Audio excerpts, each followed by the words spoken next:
Good now, everybody, and welcome to Faceless Labs. It's Rise Up After Dark. Will is out, and I am in the driver's seat tonight. I absolutely cannot wait to see what kind of shenanigans we get up to.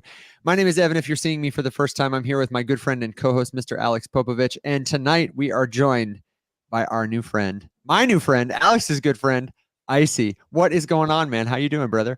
I'm doing fantastic, man. I've been playing off the grid all day long. Yes. Web3 gaming, crypto gaming is here, but it is such an honor to be on the Rise Up After Dark show with you guys. Alex and I have been getting closer and closer over the past few months. I have so much respect for him, your platform, what you guys are doing out here. So it's an honor to be here, Evan.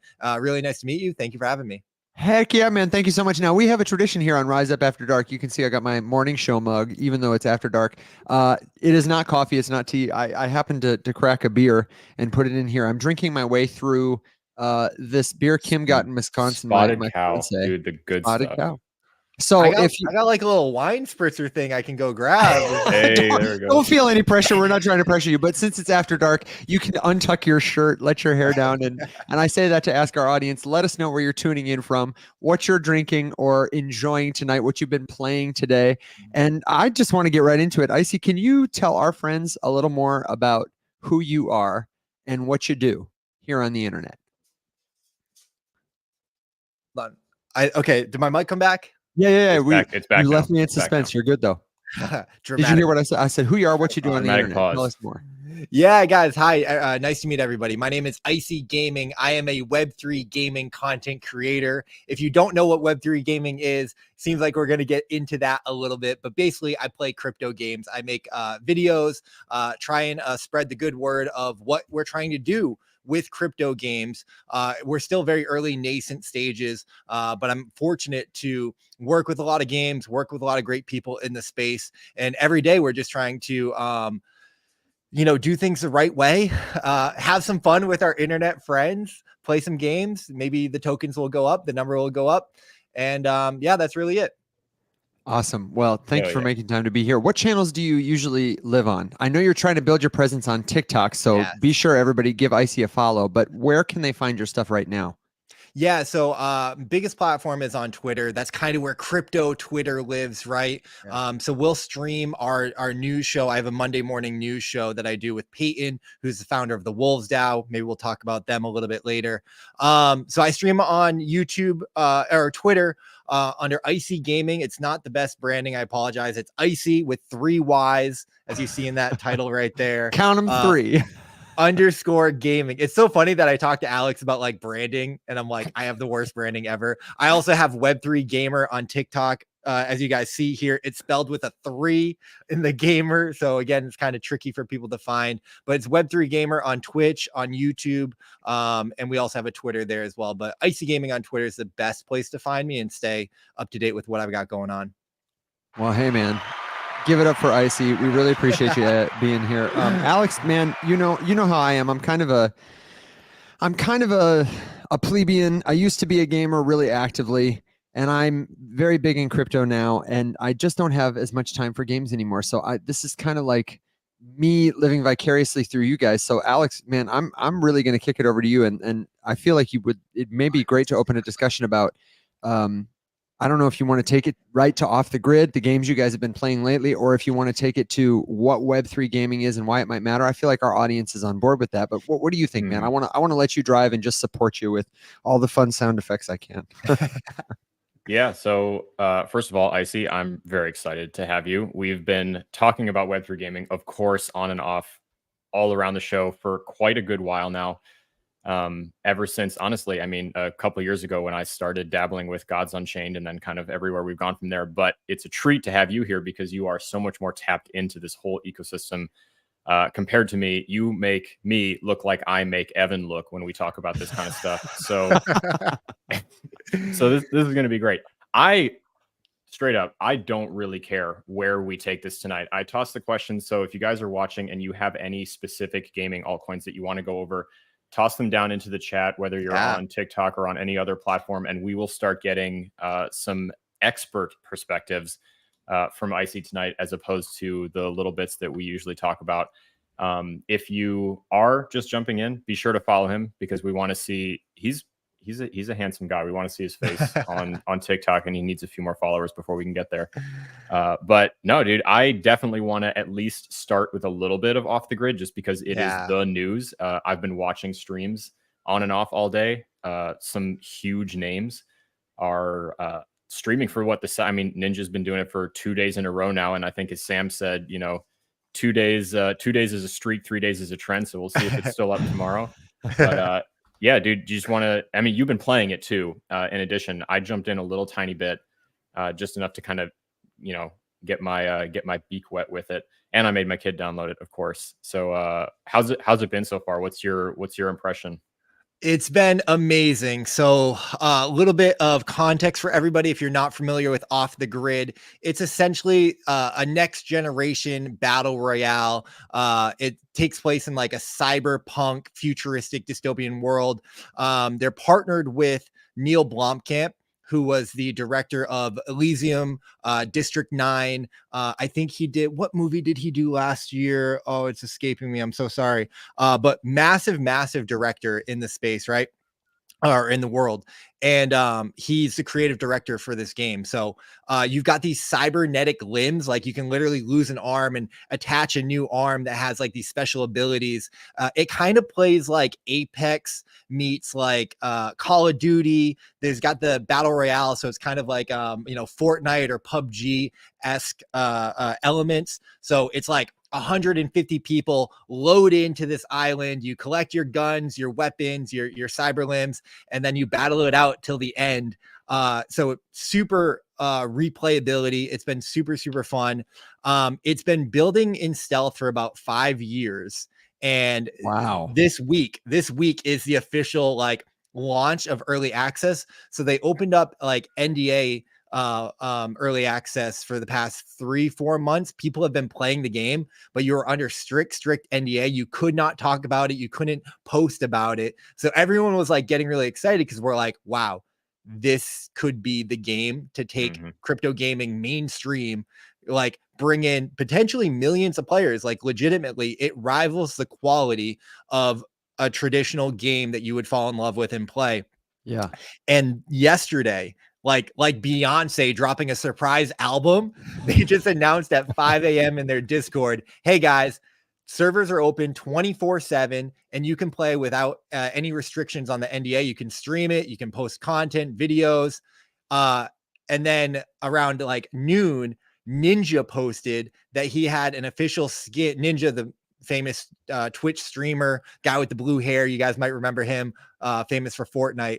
One of the biggest content creators in the world, posted that he had an official like skin content package within the game. You could play as Ninja in the game, and that he was partnered with them and he was going to be streaming all this week. So it was like this massive announcement. Everyone was excited, hyped about it. We've all been playing the game nonstop. We've had probably millions and millions of views on YouTube and Twitch across these platforms on eyes on a crypto game, which is just like we used to dream about, for the past few years. Every day us in the core, in the trenches, talk about like what it would be like the day that someone like Ninja or Tim the Tatman would be playing a crypto game, that millions of eyes would be on a crypto game. And we have kind of, I mean, I don't want to get ahead of ourselves. We still have a long way to go, but like this is a monumental week for that mission.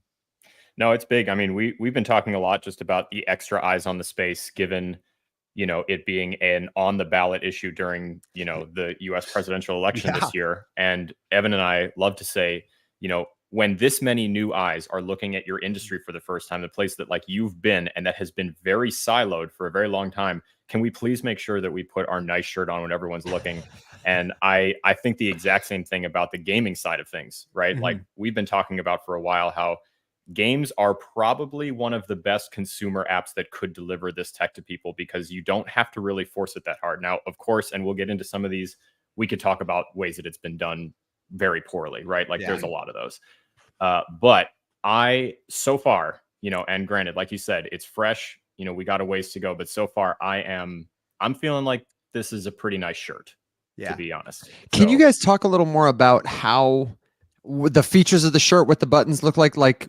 This seems like a fun to play game that just yeah, happens to so incorporate blockchain in a couple of different ways, but I don't really know much about what they are yet. So Icy, I'm curious because the first thing that I thought when I looked at it is exactly what my kid said when he looked at it, which was it looks like Apex. Yeah. And I'm sitting here thinking like some of the mechanics that I've seen on the streams and everything, they make me kind of feel a little bit like old school Titanfall when it came out. Mhm. And so there's like a couple of those little ingredients. But yeah, could you maybe expand on the details of some of those things, trying your best to frame it as well and explain stuff for people who maybe are not familiar with these games that we're referencing? Yeah, well, before that, let's just back up and say that there's been a problem. Our space, my space, crypto gaming has kind of been plagued by not the best quality games, not the funnest games, not games that you're super proud to go say, hey, this is a game that you would go to your normal friends who like gaming, hey, come play this game and you're going to have a good time, you're going to have full lobbies, or you're just going to like be able to go super deep with this game and sink hours and hours and hours of your life into. We haven't really had that. We've had some glimpses. I don't want to disparage a lot of the games in the space. Sure. But we haven't had something that could go like mega viral, that could be a breakout hit and success that people will love and play for years on end, like we've seen with Fortnite, like we've seen with Valorant, Counter-Strike, Apex, like you said, right? So people are just excited because after 5 years, tens and tens of millions of dollars, there's a project called Off the Grid, who's being built by the studio Gunzilla Games, who are doing it in a really, really compelling way. I don't want to say the right way, but they're doing a lot of things right. Let me say it that way, where this is a new take on the battle royale genre. It's a fresh evolution. It's like the next kind of evolution. The battle royale genre has been struggling from a gaming perspective because it's kind of the similar kind of thing, right? It's a little bit defeating sometimes, right? Like the idea of going through the whole process of getting a loadout. For those who may be unfamiliar, when we say battle royale, we're talking about like PUBG, like Fortnite, where you drop into an arena, there's a certain number of people and you're all fighting to be the last man standing. Yes. So it's not the same thing as like Call of Duty, where you get to be off screen, make your loadout, go in with a kit, try, respawn a bunch of times. You die in a battle royale, you are out. Yeah, which is the fun thing about a battle royale. I think that's why the genre took off, because like, man, when you win, you're telling me that I dropped in with 100 people, 150 people, and I was the last man standing. You get that victory royale. You get that moment where you're number one. It's like, and all you want to do is load in again and get that feeling again. So this is that, right? This is that style of game. But like I said, it's futuristic with the limbs. So I'm in gaming, right? I'm a very casual gamer. I'm not a hardcore, gamer that plays every single game under the sun.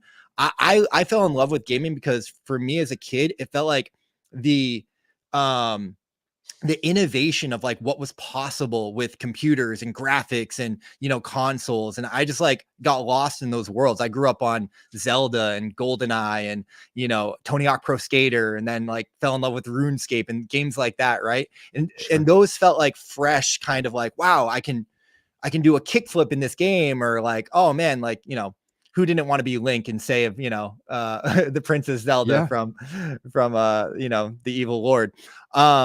So this game just feels like it's pushing the boundaries of what's possible in Unreal Engine, battle royales with like 150 people. They also have a 60-hour campaign mode that happens in tandem with the battle royale.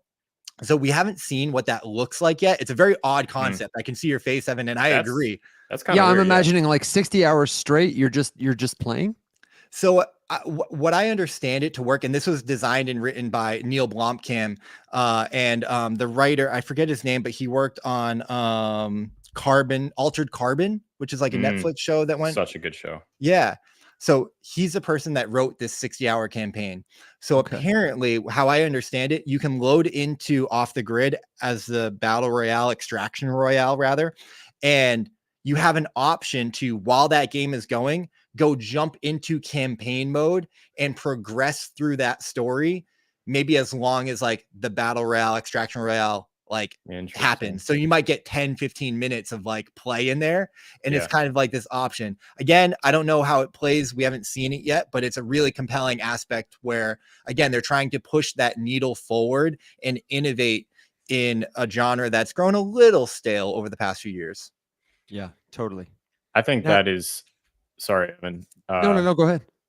I think that I, as an idea, right, is so freaking important. One of my favorite GDC lectures, which is the Game Developers Conference, and these geniuses of gaming just give lectures, and you can watch all of them for free on YouTube. So there's the alpha. But Ben Brody, who made Marvel Snap and a whole bunch of other stuff, what's the studio name, like Second Dinner or something? He gave a talk a couple years ago before Marvel Snap came out, and he just said, you know, that game developers are kind of like chefs, and there's a bunch of ingredients out there, and you don't have to use all brand new ingredients every single time you make a game. You can take ingredients from things that you really like, but you should add a little bit of spice that maybe someone hasn't tried before. I feel like a tandem campaign that's really interesting. I'm trying to think of another example of seeing something like that, and nothing comes to mind. Yeah, I mean, it's kind of like playing, you know, a little bit of like Grand Theft Auto, where maybe there's a side quest, right? You just go on this side quest journey, but not where they're blending these two completely separate kind of genres together. There's maybe one more third aspect that is a part of the game that's worth explaining real quick for the audience. So you heard me say battle royale, but then extraction royale. And really the extraction royale is another genre blend that they've added. And we're seeing a lot of these genre blends in gaming start to happen. These like, you know, worlds kind of overlap and cross over. So like Deadlock is a good example of this most recently in traditional gaming. It's like a MOBA with a you know, a third person shooter, kind of like Counter-Strike. So imagine like, you know, League of Legends with Counter-Strike. That's what Deadlock essentially is, a simplified version. So if you're familiar with Escape from Tarkov, which is a traditional extraction shooter, you load into the world, you go collect things around the world, and then the goal is to extract from the game, and you get to keep those items that you found within the game. That's what Off the Grid is also doing. So one of the goals in the game is to go in, and they've got these hex boxes, these like little computer chip boxes that you can then decode, and they're blueprints for guns and weapons and skins and the cyber limbs that we talked about. You can collect the in-game items within the game from extracting these hex boxes.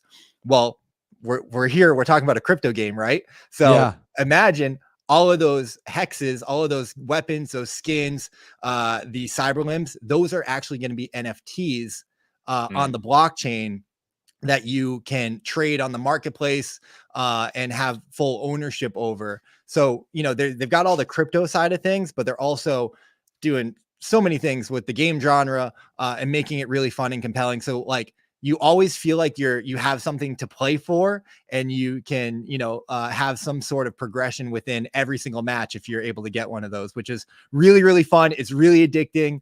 And we're having a lot of fun with it. That's good. That's what we need. Something that gives you that kind of feel. Do we know much about the mechanics or the under the hood? I learned as we were looking it up today that Guns, it looks like, has its own proprietary chain. But what are they built on, and what are some of the mechanics? I understand there's a token. I'm curious to know if there's, you know, randomly generated stuff, what players can create for themselves, and maybe if you know more about where it's going in the future, because obviously the possibilities, they're really kind of endless. The goal is probably to focus things down, to be more limited first in what they do and then expand. But I'm not sure I understand even all that they're doing right now.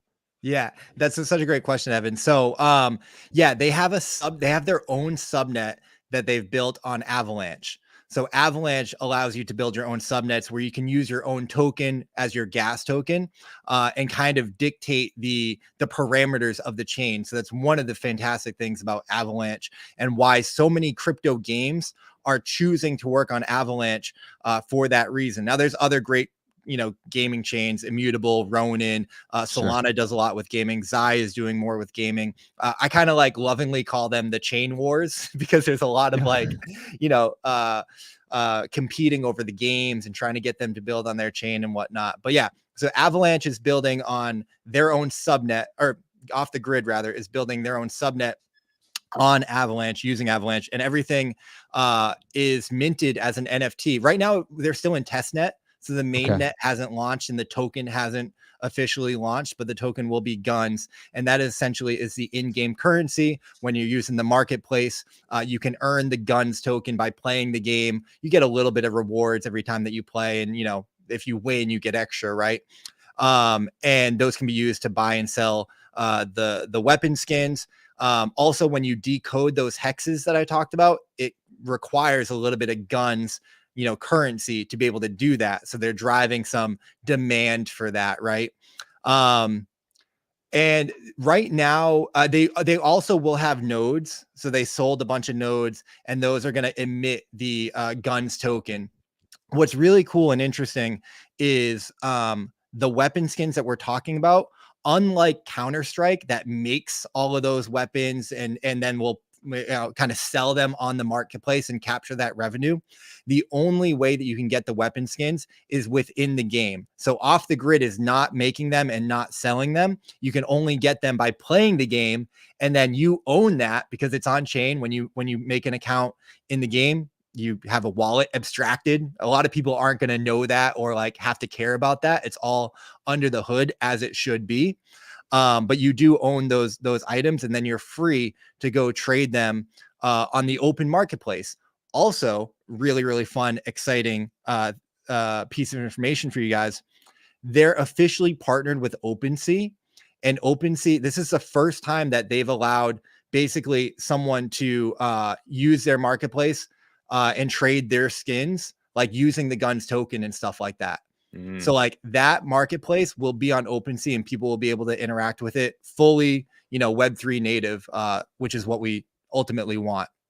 Dude, that's such a better way to handle this. We talk all the time about how, as we go through this industry and introduce new things and make new stuff, we don't always have to make every single thing from scratch. It's okay to pick someone who's like done something really well and like jump in and enhance like the utilitarian aspects of something else. Yeah.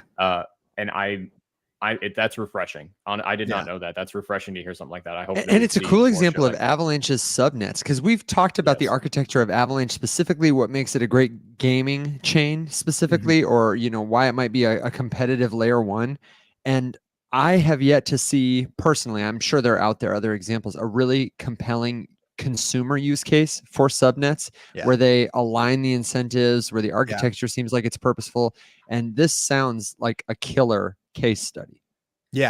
Yeah, we're seeing a lot of product market fit, if you will, in that sense, where games need to be on chain. They need to, launch that stuff, and they don't want to have to go build their own, but they also want a level of control where they can set the parameters, set the gas, maybe use their own token and whatnot. And Avalanche provides a really, really great option for that. We're still kind of figuring out a lot of it.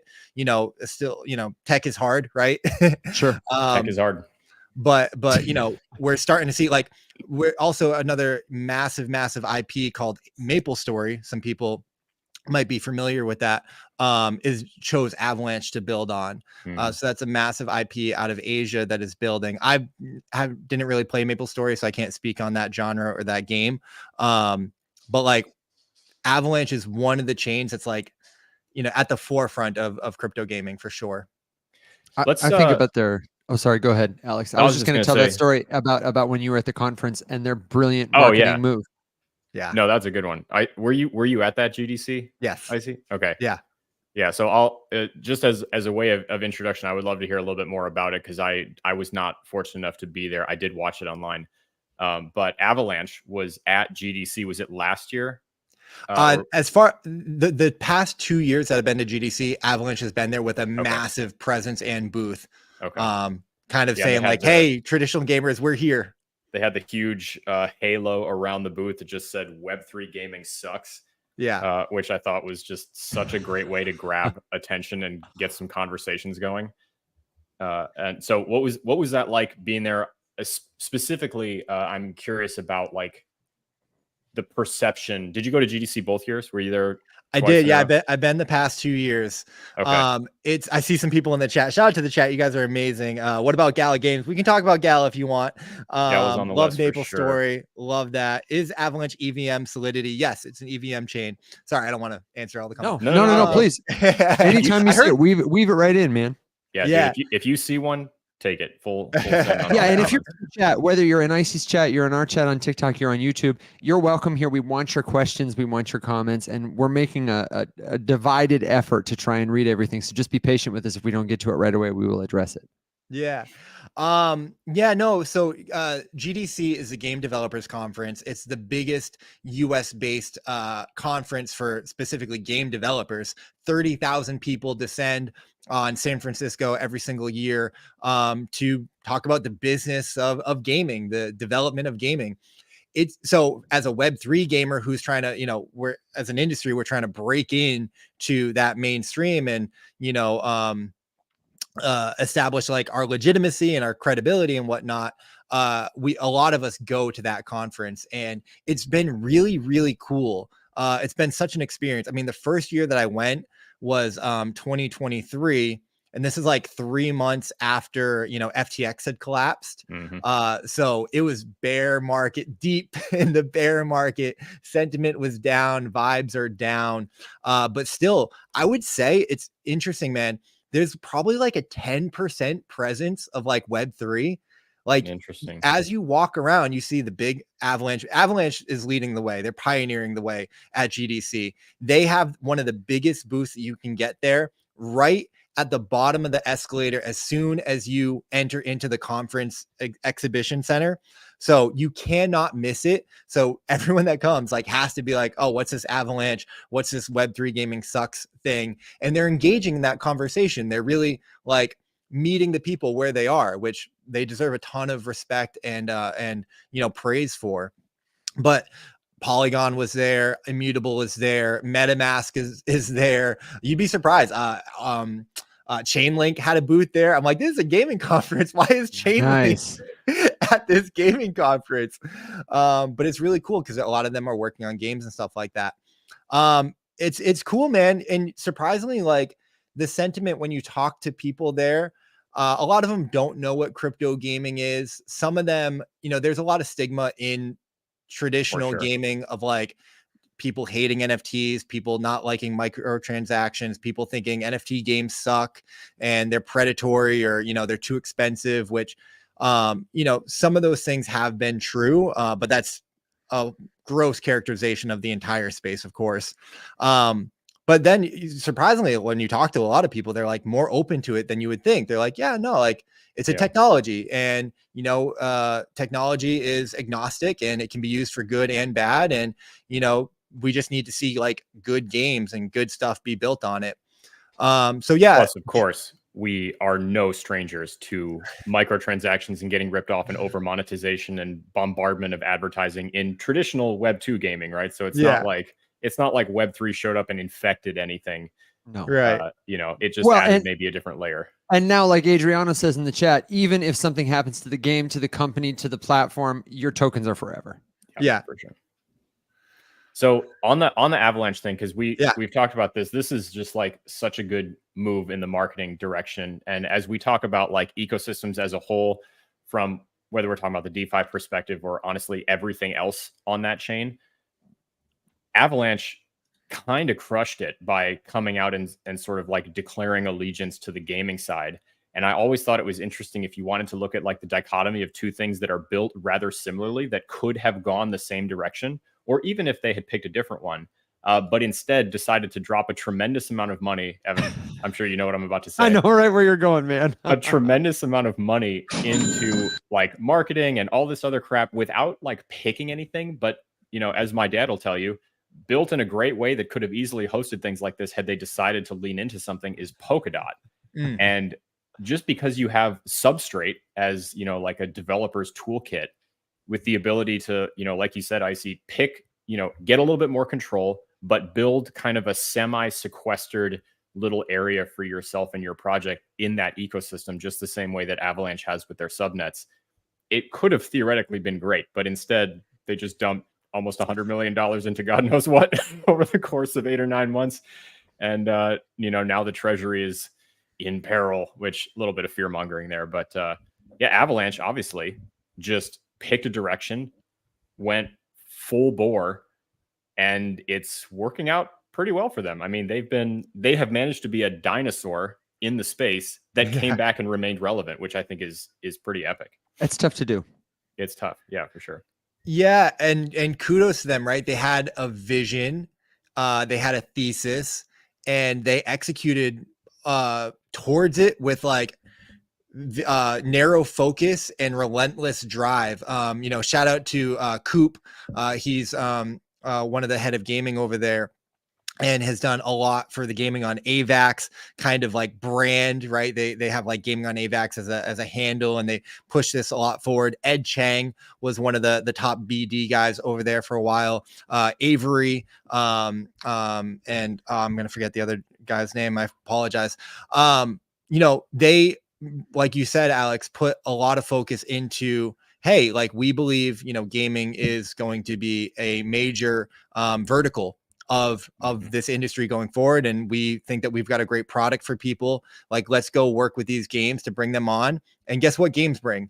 They bring users, they bring players, they bring transaction volume, money, they bring content, they bring that's what this is all about, right? So consumer crypto is kind of one of the narratives that's popping up this cycle that we're all kind of focused on. Like, hey, how do we get the consumer apps, the breakout apps? And that's like, I'm a DeFi guy. I traded on Trader Joe before I got into streaming crypto games. Hell yeah. Okay. But I love crypto so much, and I believe in it. And I saw gaming as the, Trojan horse, the mass adoption vehicle for this technology that I know and love. And I saw an opportunity to play my small role in like creating content and spreading the good word and being someone to help build the industry.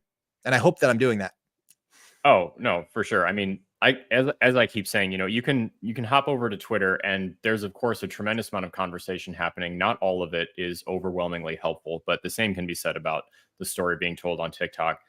And the Wolves DAO crew is consistently just putting out like non-toxic messaging and stories about all this stuff, which is the reason that I stalked all of you guys. So backstory with everyone, I think most people we need the have probably drama heard me here. say this. The wolf stalking the wolves. No, I was at Consensus obviously this year with a client, and saw on social media that a bunch of these guys, including Icy here, were there. And then we ended up at the same after party, which was actually a happy accident. That was not full blown creep. I didn't follow them to the That's party. what happens at these conferences, right? The mixers is like, you run into people like, oh, hey, I follow you on Twitter. I'm a big fan. Like, nice to meet you. That's so common. That's word for word exactly how I went up to basically. Icy at first. And then turn around and Sam was right there, which was also really cool. And then, I mean, Kathleen from Ronin, or from Sky Mavis rather, was there as well. For those who may not know, so Kathleen was she head of BD at Sky Mavis, and then she's also super involved with the whole Axie Infinity thing, which is maybe, if you're not super familiar with Web3 games, that's one of the bigger titles that you've probably heard of. Whole bunch of other people there. Savage, another solid content creator who's also kind of getting started on TikTok over here a little bit. Icy, did we lose you on the?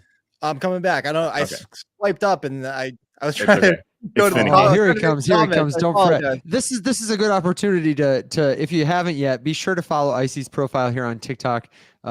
We are trying to get him to the requisite following amount so that he can go live with video. And if you want to see the video, then head on over to YouTube at faceless_labs. You can find the link here at the riseupmorningshow.com. We've got his beautiful face there, and we'll have all his links for you later. Please continue, brother. You're not just following him for to see his handsome face at some point. He is actually also a very talented content creator who is going to start imminently sharing his videos here on TikTok. I do want to give you a second to talk about your rapid fire series, because I'm obsessed with it and it's really good. So we can do that in a second. But as we're kind of traipsing through these different ecosystems. So Ronin, obviously another really big name in Web3 gaming, sort of a sleeper. And one of the things I've been beseeching the Wolves DAO people to come to TikTok for is because you will have streams here where people will just confidently look into their camera and tell you that Avalanche is the only ecosystem in Web3 with any games. You've seen and it. I'm like, listen, are they great? Yes. Is there more? Yes. we got to look into this stuff. So Ronin is a pretty big one. I mean, they're not just like kind of there with a game or two. They have like a pretty solid amount of players over there. If I'm not mistaken, they might even be pretty high up the list in terms of like numbers on chain. Is that right? Yeah, they are, you can debate the numbers. I mean, in gaming, it's weird because sometimes on crypto, like, the transactions can be spoofed and botted and a little inflated misleading, a bit, right? So it's a little tricky. And other chains kind of will, inflate their numbers, but Ronin genuinely has built an incredible community. They're definitely one of the leading chains. Talk about a comeback story, right? If you guys remember, like their Ronin bridge was hacked. The bridge got hacked it was one of the biggest hacks at the time. I think it might be still the biggest. Is it still the biggest? It's $670 million. Yeah. But forged in fire and built with the crypto ethos in their core, man. They built through that and have really risen up like the phoenix out of the ashes to build one of the most vibrant and compelling and diehard cult. We always talk about cults, right? In crypto, cult like communities and fandom. They've got a ton of great games over there. Their chain is super popular. I think they've got over 2 million, maybe even closing in on 3 million, monthly active users, registered users. Very, very vibrant ecosystem, has done a lot for, Asia and, Latin America and other, India has a big presence, but also just worldwide. So the games on Ronin they've taken a very interesting approach. They've been very selective over the games that they bring on, really going over quality over quantity, whereas other chains have gone for, quantity over quality and, different strokes for different folks. They just announced quite a few, right? With the Forge and kind of, they brought in what was like 7 games all at once that are they're not all launching, right? Some of them are moving. Yeah, so their Forge program serves more like a kind of like an accelerator, and they're moving into a bit of a publisher where it's not necessarily like fully launching on Ronin, but they're kind of incubating some of these games. So they're starting to open up a bit of the kimono as they've proven out a lot of their thesis, a lot of their thoughts, and tested their chain and built robustness in.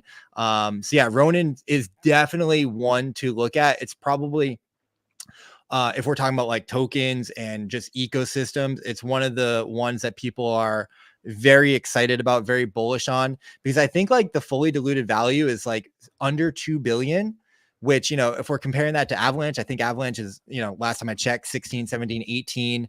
I think Immutable is like 7 billion, which, I mean, billions of dollars, very, very, very big. Not nothing. And possibly even overvalued when if you want to think about like the real value they've delivered in terms of like hype versus speculation. It's 100%. It's tough to say. Yeah. It is tough to say, right? But when people do like the comparisons, it's like, well, if this reaches the market cap of Solana or Ethereum, hey, we got 100x in front of us, which I wouldn't call that. But if we get into a full blown bull run where speculation runs rampant, and Dogecoin reached 60 billion last cycle, so which I'm not advocating for. I don't think but is necessarily helpful to us, I think, but it's fun for me on the gaming side to see some of this more substance start to be built that you get really excited about. Because genuinely, to go back to off the grid, I mean, you could have millions of people, hundreds of thousands of people on a daily basis, creating transactions on chain. Yeah, very exciting. So I wonder, we've gotten a lot of good questions, Yeah. comments, feedback from the audience. People have mentioned Gala Games as a project. Somebody over here mentioned Echelon Prime on base that I frankly know nothing about, but did a Google search and seems exciting. Yes. Where do you guys want to take this? What have you got on the docket on your end?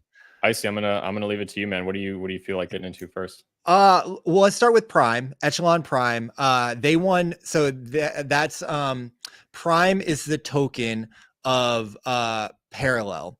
Parallel is a trading card game. They won Game of the Year last year in our industry games awards. You can go to Games GG. If anyone's interested in anything that we're talking about, Games GG is one of the best platforms, websites that you can go to, kind of like Decrypt or Cointelegraph or CoinDesk. Games with a 3. Again, we put 3s in everything because we're crypto and gaming. Noticing a pattern here. Yeah. But they host their award show, which kind of, tries to support and highlight people doing things right in the space. Parallel was a breakout game in our space last year, won Game of the Year, and they continue to do very, very exciting things. You'll see Alex Becker and a lot of the crypto people on YouTube, say this is one of the tokens that can 20x and 50x, and whether or not that's true, I don't get too much into the speculation, but Prime is mentioned because there is such a substance behind the product, behind the game, behind the team.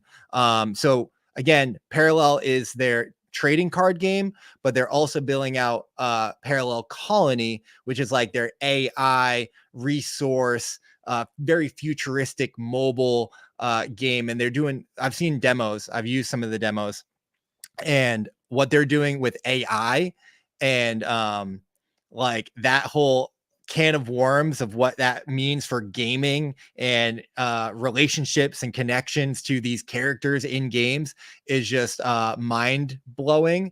They're also building Wayfinders, which is like ChatGPT for crypto. You can say, hey, bridge, 0.1 AVAX to Solana and buy this meme coin, and supposedly it's gonna work.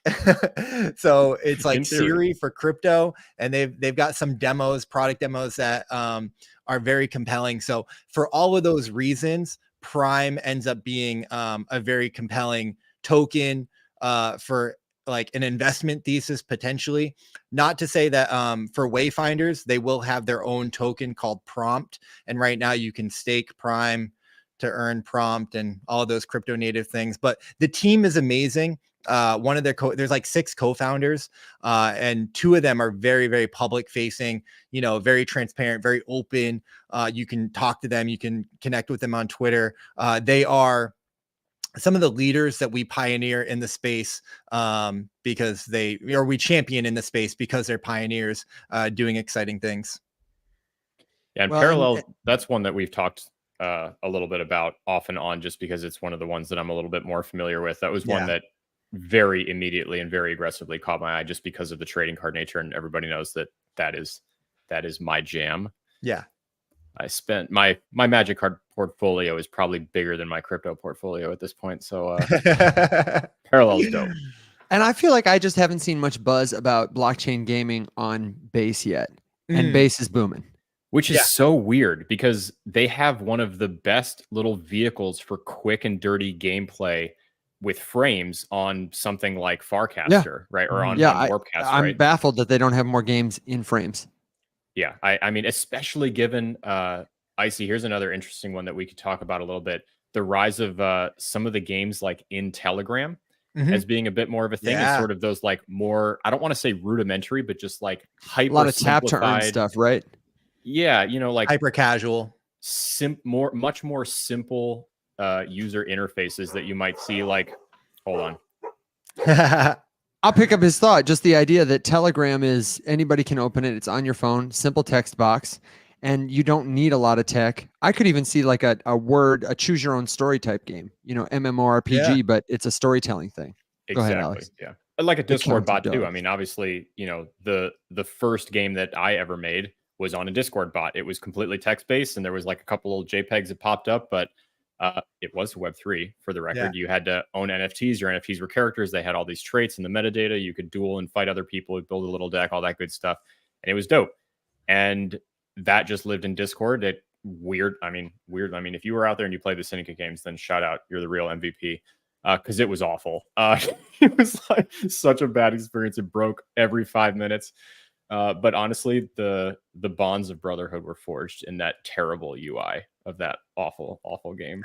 Listen, man, don't dog on it. Did you see Mashiste's comment here? This is the official Yes. test for base. Someone made Doom in a frame. No clue how, he says, but of course they did. Of course they made Doom.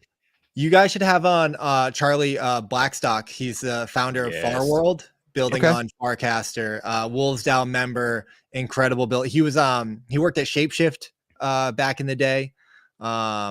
And yeah, what they're doing with frames over there is so compelling, so I mean, that's really the takeaway, like, at a high level for me, just like say to the audience, like so many exciting things are happening on the gaming front, but also just like the crypto front, right? People are trying different things, new things. The Telegram gaming is something that we're paying a lot of attention to. Very compelling stuff happening over there. And it's just exciting. Like can we just take a second and like, you know, we survived the bear market. Like a year ago, it was dark and gloomy. Yeah. And, you know, we weren't sure if this was gonna, you know, happen. I mean, we all believed, but there were probably some times, at least for me, where I was like, questioned it, right? So to be here a year and a half later, Bitcoin's over 60K. I know it's ranging up and down right now. It's like that stick, like do something, please, you know? Like, but man, it's while there's still a lot to kind of, you know, be not excited about that happened in our space. I know I talk to Alex about this all the time. I also try to shine a light on like, look at the silver lining of all the exciting things that are happening in the innovation and the builders and the people that are still here for the right reasons, trying to push this space forward. It's a lot of fun. I mean, 100%. in that vein though, you know, it's not all sunshine and roses, of course. Yeah. And I know we had a really early on question in the stream just about Gala. And I know that on an episode of Simplified, you know, maybe a month or two ago, Gala came up as a topic, and I confess I wasn't super read into it. I knew a few of the influencers that used to shill for them real hard back in the day. And of course, there's you know him much better than I do. Was it Jesus that got that? Jesus Martinez, drama, Classy right? Crypto. Yeah, Classy Games for a little while. Yep. Can we let's talk a little bit about Gala? I'd like to get your take now, just because I realized that after we sort of talked about it on Simplified, I was like, holy shit, there's so much here that I don't know, that I'm not familiar with. And then we brought it up in a stream with Michael, good friend of mine, Tatted Lawyer here on TikTok. You guys might have seen him on an episode a little while ago. He is an ex-SEC securities attorney turned Web3 game developer, and he is an absolute genius. So really great insight, but we talked about it a little bit there, and he shed some light kind of on like the legal implications of sort of that, like, you know, interdepartmental drama that we saw from Gala. And then of course the big topic of conversation on Simplified was the extractive nature of Gala's practices around some of their games. Can you expand a little bit on some of that stuff? Like, what's the scoop on Gala? Yeah, I mean, if you don't have the lawsuit scoop, I totally have notes on this, and I'm ready to read it like it's a Fox drama. So if you're going to get granular, let me get big picture first. But if you know it, don't let me rug you. No, I would love you to get granular with the receipts, with the details, because they deserve it. Listen, at a high level, Gala broke my heart, man. Yeah, Gala broke my heart. This is one of the movies we need when there's a crypto. Not only do we need like the Zach XBT sleuthing movie, not only do we need the Satoshi Nakamoto. That's the movie no one asked for. We don't need to know who Satoshi is. We need a movie about the drama that unfolded at Gala Games. Okay, I'll set the table for you, and then I'm going to kick it to you for color. Sure. So for people who don't know, Gala Games, one of the biggest players in the Web3 gaming space, market cap of like $5 billion at its peak in 2021, more than 25 big time games. And their whole thing was they were the champions of decentralized gaming. They had this huge community, and it got engulfed in a messy legal battle between co-founders Eric Schermeyer and Wright Thurston. This is like $130 million of stolen tokens allegations, corporate mismanagement allegations, almost $500 million that continues to be disputed in court today. And this is basically how it goes. So Schermeyer, CEO, he accuses Thurston of stealing 8.6 billion Gala tokens, about $130 million worth of tokens. Apparently they were moved through a bunch of transactions. Everything's transparent on the blockchain, but they were eventually sold, they were washed, they were hidden. And he claims that his co-founder falsely stated he was holding the tokens in secure wallets. And then Thurston's like, oh, you want to come at me for taking this money? No problem. Hits Schermeyer with a lawsuit accusing him of corporate waste, alleges he burned through $600 million of company assets and used Gala's funds for his personal expenses, that he, was just jet setting, that he was doing wasteful things. He had offshore entities in Dubai and Switzerland. And now Gala's token is just in the absolute garbage can. Investor confidence is totally broken, but it's highlighted some serious governance and operational issues within the company. This would be like if Alex and I came on the show tomorrow and, I had burned down the dog rescue and he had, I don't know what he would do to me. He had taken my Grammy's hat and stomped on it. And then we both spent hundreds of millions of dollars. I'm not sure what our interdepartmental lawsuits into dueling lawsuits is going to be, but it's going to have something to do with that hat and something to do with dog shit. Yeah. Who's paying for all that beer, Evan, huh? Listen, it's yeah.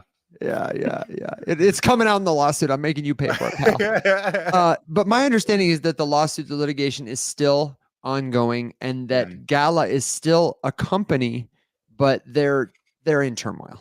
Does that give you a good place to run with it? Just before you take it, because I'm gonna sit this one out. I don't know a ton about it. I just wanted to comment that it is wild to me that this does not happen more often. Because one of the things that we talk about a lot, Evan, when we're talking about like vetting little altcoins, when someone's like, hey, thoughts on whatever, we got to sit back and remind ourselves that a lot of crypto companies that got birthed are fintech startups being launched by people with no prior business experience, no cybersecurity consultants, no legal expertise at all. And they're just shooting from the hip, and they make so much money so fast, and they have no clue what to do with it. And I know that from personal experience, because we did take cybersecurity steps. We got auditors done. We hired attorneys. We got accountants. We got wealth managers. And we still ran into stuff that threw us for a loop. And we still had team members who levied frivolous lawsuits on us after, something decided they really wish they would have made more money. So with that in mind, I do think it's a little impressive that there has not been more of this. And I was not overly surprised to watch like something like, didn't know it was going to be Gala, but just that kind of like that idea of this beef. Yeah, right. We all love unregulated markets in the wild, wild west until like, oh, hey, these markets aren't regulated. So it's wrought with crime and, shady things and extractors and people that are not here doing the right things. I'm not going to put all of that on Gala. Sure. Clearly these, to your point, Alex, like, right, co-founder disagreements are very common in startups and businesses and things like that. What is inexcusable is obviously the mismanagement of token treasury, all this stuff on chain, whatever ends up happening. I feel like they'll, forgive me for saying it, but they'll end up deserving it. And I don't know too much about that. There was another piece of it, Evan, where when that was happening, they launched the V2 version of the Gala token. And they said publicly they were upgrading the contracts and they were making it more, secure. And it's like, this is, now it's an ecosystem token and we're going to do all this stuff with it. What they failed to mention in that whole press release media run, which broke 2-3 months later when these lawsuits became public, was that it was in part because of this lawsuit disagreements and these tokens that were allegedly stolen or misused and bridge, all this stuff, right? A part of that was like to try and corporate takeover, take the funds back so he couldn't make them work. It's so messy that it is going to make a fantastic daytime drama, but at the same time, like, I'm so disappointed with them as kind of as stewards of the reputation of our space. I'm so disappointed in that they don't really deserve that, like, time and energy, in my opinion. What's really disheartening for me is all the games, all of the games that they were working with, that they were partnering with. So Gala positioned themselves strictly as a publisher. They were going to be like, hey, we'll bring the marketing, we'll advise you on a lot of the crypto stuff, but we are not going to make games. We want you guys to make games, and we're just going to publish them on the Gala chain. Now I do see a comment here about Mirandus. They were like bringing, some in-house developers to build, some of their flagship games like Mirandus, which was supposed to be, this next generation MMO where people were going to own all of their items, in the game. And, it was going to be play to earn. And you're going to make so much money off of this $8,000 lamp that you bought because you own the lamp. Because it's rare. Yeah. And to be honest, I kind of missed a lot of that really extractive, nasty behavior. I kind of came in at the tail end. I was too busy trading yield farming on Uniswap and sure. Back in Trader Joe days. Yeah. Mm-hmm. Right. So I came in kind of fresh and was like, oh, Gala, it sounds good. It sounds like, what they're doing makes sense. I met with Jason Brink, their head of blockchain, who to this day I still think is an incredibly smart person, very articulate. When I hear him speak about his vision for crypto gaming, I get inspired. But then I have to look at the actions that have taken place over the past 2 years with Gala, and it just leaves such a sour taste in my mouth. One of their flagship games, Superior, was being built by a studio called Drifter Studios. And they're suing Gala right now. And a lot of games that we're building on Gala are suing Gala. The co-founders aren't the only ones suing each other because of just the mismanagement, the poor communications, the lack of execution, the missed deadlines. And it's just such a mess of pointing fingers. So I say all of that to say that Gala has been really, really disappointing. And from a token speculation standpoint, sure, nothing ever dies in crypto. Everything pumps from time to time. They potentially can, grab a narrative, and everyone loves a comeback story. But personally, for the character and the principles and the values that I've seen from that project, I wouldn't touch it. I wouldn't recommend people to. Sure, maybe you can still make money on it, but it's not something that I'm championing or celebrating in the space. They've done more to kind of put a black eye on the space than really uplift it, which is really sad. It's really, really sad. You broke my heart, Fredo. You broke my heart. But of course, in the world of business, unfortunately, these things do happen.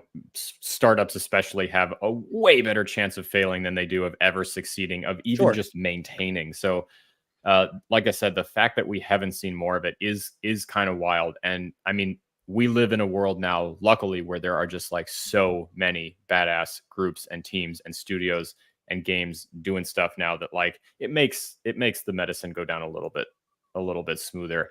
Yeah. With Gala. But I know that just for context, on the token side, that was a topic that did come up on Simplified, as we talked about it too. It was just the question came up okay, well, so is the token dead forever? Should I dump all of it and never look back?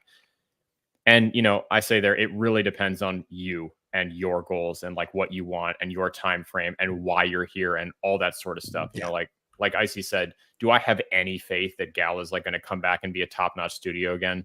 No. But Terra UST, Terra Luna still pumps every now and then, right? So it's crypto. Who gives a shit? So, but the token itself, the Gala token, so we, talk about it kind of coming onto the scene in the end of 2020, dirt cheap, ruffled around for a little bit into 2021. Bull market of 2021 hits, and we go into the peak in November of 2021. And in the span of, this is wild, in the span of November 11th to November 26th, it went from 8 cents to almost 80, 72 to 72 cents, and now it's at 1 penny. So just for context, that's what we're dealing with token wise here. And even at a penny, it's pushing $1 billion market cap, which is it's pushing that territory of does the price is it justified by the value that this company provides? And I'm like you, Icy. there are lots of tokens that I could probably make money on because of how long I've been here, because of what I know, because of how I can understand the game, that just don't align with my interests, my values. Yeah. And also, like if in a world where there's just 10,000 options every single day, that's not what I need to pay attention to. Someone asked, is it dead? And I responded, not dead, but it's severely wounded. And I just am so much more interested in contributing my life Mhm. energy to other things that I would Yeah. rather see live in the world, I Yeah. see. Unless you have any follow-up or last, closing thoughts on Gala, we could kick it to a couple. There's been a couple questions about like, okay, so if Gala's out, like what does have attention in the space? And I know there's some really cool projects building, but I don't want to cut you off if you had any final thoughts on Gala before we move on.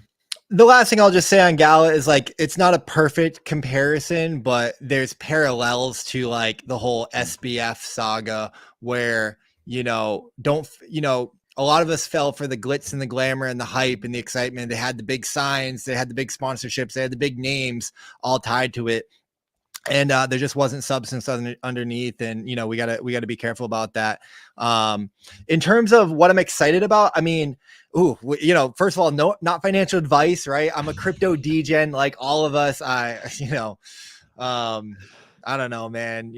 I've round tripped more cycles than I care to, One admit. of us. Yeah, exactly. Guys, we're gonna make it this cycle, right? It's the classic that Vince McMahon like meme. It's like, oh, you've been in crypto for 6 years, like, oh, you must be a millionaire. And it's like, almost. Exactly. I'm not the person to like follow in terms of trading or anything like that. But at a high level, I would say that there's a lot of really great projects that are building with great teams that are just very inspiring, founders. Like we talk about founders, right? Who are pushing this vision. And then really great games that are like really exciting that, you want to keep an eye on. And maybe, if you're going to look at the tokens, like, here's the thing. On one hand, gaming tokens there's a huge question for me on gaming tokens because I have yet to really see like a really compelling use case for why this token needs to exist. We talk about this all the time. Right? Or in crypto, right? Like, all the time. So first of all, like, does the token need to exist and why? And okay, like, we fall for these, we fall into these narratives and this theory, this roadmap, this thesis. For the past 2 years, guys, I've been in a show me state with crypto gaming. I'm like, show me. Like, I'm tired of losing money. Show me, right? Yeah, my favorite thing to say is, where's the proof in the pudding? Is there proof in the pudding? Is that it? What is it? Is there substance here? Yeah. Show me. But like at a high level, right? Like the infrastructure plays are really interesting. So when we talk about Avalanche, when we talk about Ronin, you want to sell the picks and shovels, to the people that are looking for the gold, right? And there's some really great, crypto gaming infrastructure projects that get really exciting. There was a blockchain you mentioned before that I was not familiar with. Was it Zai? Tell me about that. And I would love it. It sounds like you're going here anyway, but I would love to do like, infrastructure plays all the way down to granular. I like this game. And it doesn't just have to be 100%. investing, but I would love to have a rapid fire list of stuff you're watching after you tell me about what is Zai. How do I spell it? XAI. So Zai. I think there's a copyright issue when you say it that way. Yeah, right. I know. Yeah. They got to figure that out for sure. Zai is a layer 3. It's a layer 3 built on Arbitrum, built specifically for gaming. I'm liking it already. We're seeing a lot of these. We're moving away from general purpose and like focus purpose blockchains, right? So we're seeing a lot of gaming chains kind of pop up. Again, another narrative for me that I'm a little exhausted on. Like, oh, we need a new gaming chain. Like, oh, okay, why is your chain going to be the one to? It's almost like, why does your game token matter? Why do you need it?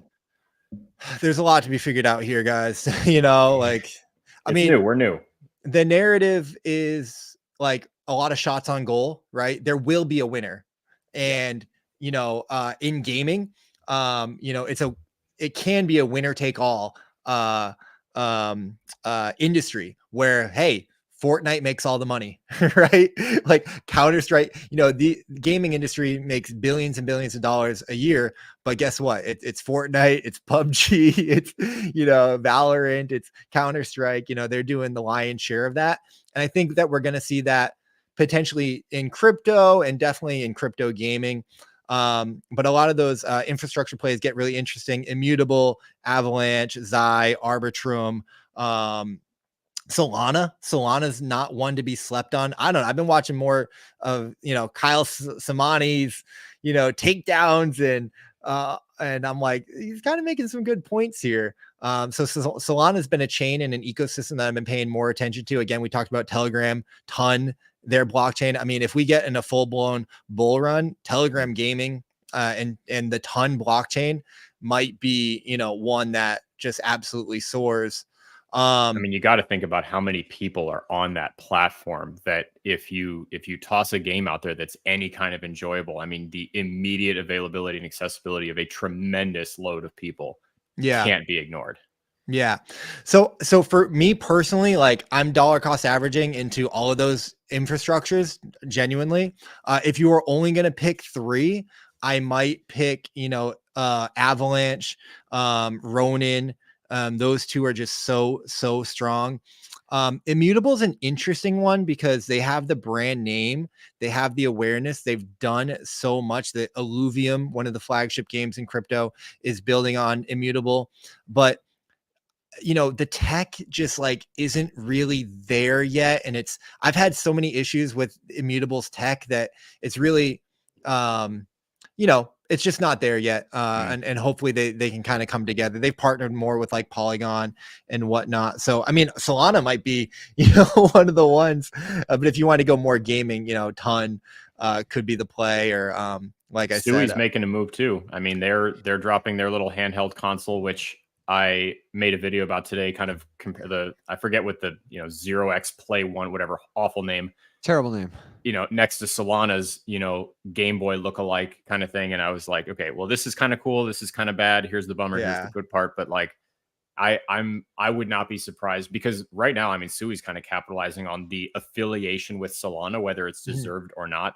Just the fact that they're continuously being, brought up in the same conversation. I'm curious, Icy, on your list, you didn't mention Beam. Is that one in one of my good friends was an early investor into Beam, Merit Circle. They're tied to Avalanche, but kind of like using the tech and kind of repurposing it on their, to do Beam. They also have ties to Immutable. I met Marco Merit.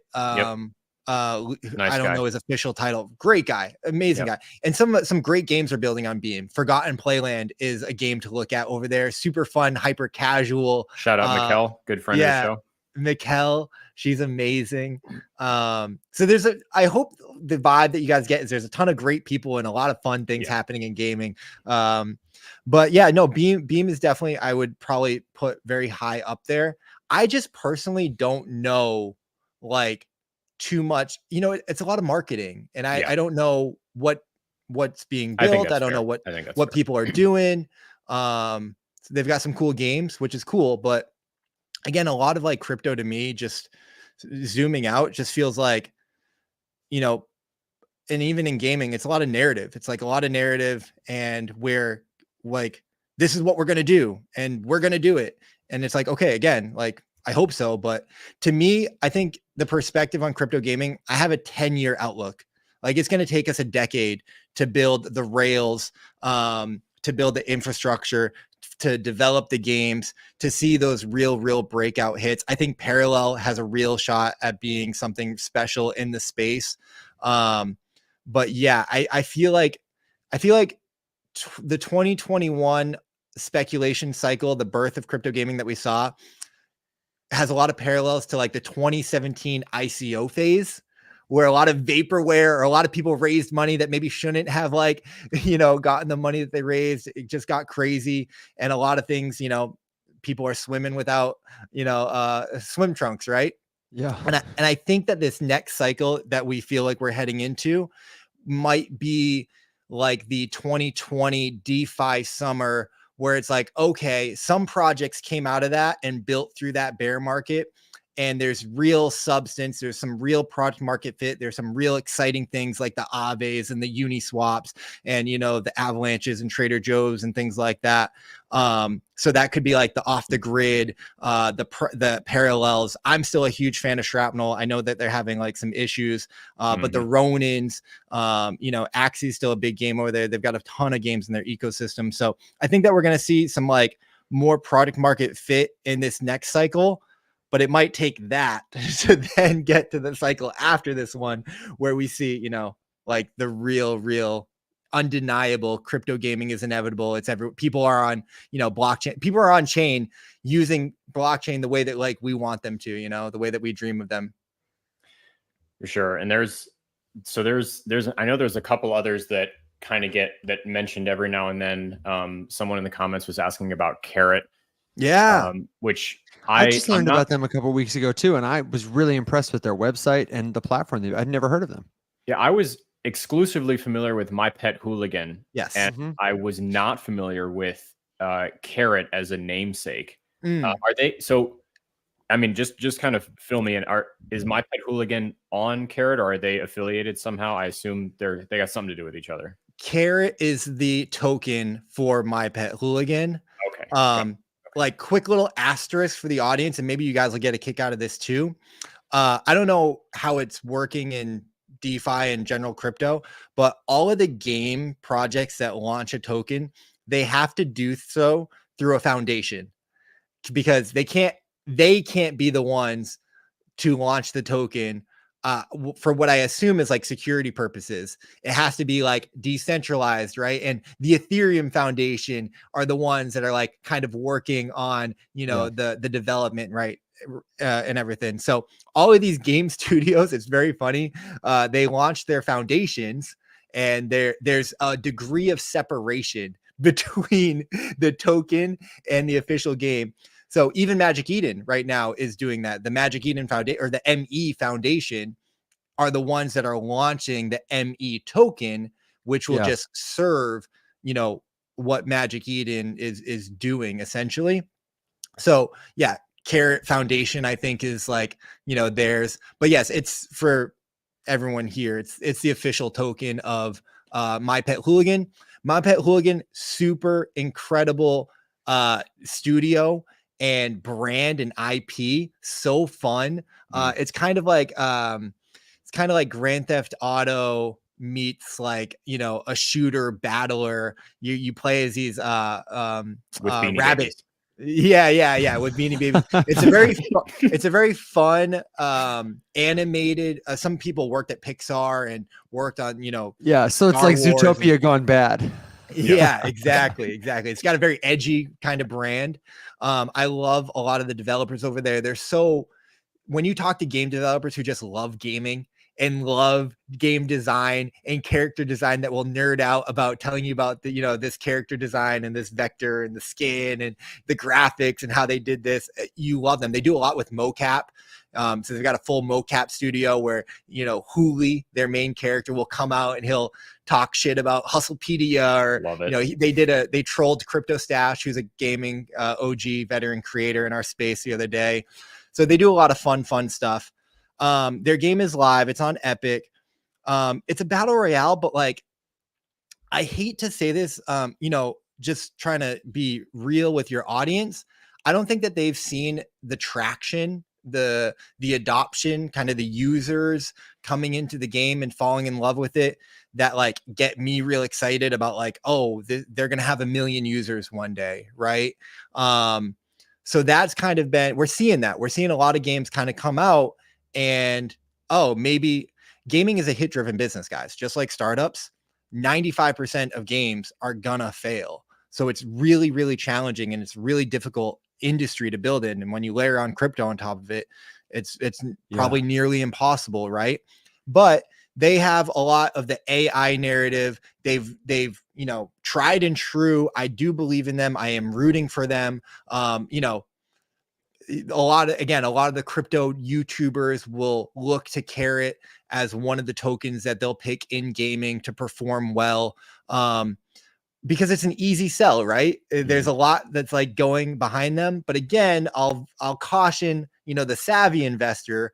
It's like when you look under the hood of a lot of these gaming tokens, I'm not talking about the game, just the gaming tokens. It's like, how Why is does it this? exist? Why does it exist? How, like, okay, if your game gets the 100,000 users or 30,000 daily active users, and it is a breakout. If your game is in the 5% of successful games, then sure, you'll have an economy, you'll have the demand, you'll probably have the user base. I can get on board with your token having utility and performing well. Maybe there's rev share, maybe there's, who knows what it is, right? But again, we haven't seen that come to fruition. We haven't seen that be true. So all of the gaming tokens, I would say, are very speculative. It's very risky. You're far out on the risk curve if you're going to, consider them as an investment. So yeah, I just want to put that out there. I think that's definitely a place I wanted to take the conversation at some point. So the idea of analyzing these tokens specifically, like you said, keeping gameplay separate. Mhm. This is where I internally struggle quite a bit, because as you look to buy tokens in Web3, like the way that I operate when I shop for tokens, when I buy tokens, I want to get tokens for a couple different reasons. Of course, I would like to make some money. That's always, at least somewhere in the conversation, right? I'm not, it would be bullshit to say that it's not. Yeah. However, I also like to build my on-chain resume. I feel very strongly about having markers on-chain to commemorate like turning points in my life as I explore this more and all that sort of stuff. I don't give a shit about NFT floor prices. I want this one, that one, and this one to commemorate that I did this, then that, then that, then.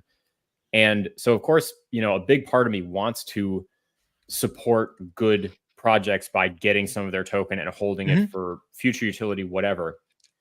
And I think there's a great conversation to be had. We could spend an entire multi-hour stream just talking about the inflation tokenomics of utility tokens, and specifically how, I believe that the dichotomy there is, in order to have a truly utilitarian token, it has to have some, if not decent, inflation to be easily acquirable by a large number of people and used cheaply without a bunch of fear that you're not going to be able to get it again. So you don't want to only hold it. You want to encourage people to use it. And if it's way too expensive and way too rare, no one's going to want to get rid of it, which shoots you in the foot in terms of trying to get people to use your token in your ecosystem. But then, of course, part of the people that you need to attract are investors, and high inflation tokenomics models are inherently bad for investing. And gaming, I think, struggles with this dichotomy of competing interests quite heavily, just because theoretically we want these things to be utilitarian, but also we use them for a lot of fundraising and we want people to actually buy them and like them and stay there. So that's kind of tough. I mean, can you any thought, just because I'm sure you see this all the time, as you look at new tokens and you're like, God damn it, or yay, or whatever. It's super tough. It's super tough, right? I had a thought and it's escaping me. But no, it's exactly that.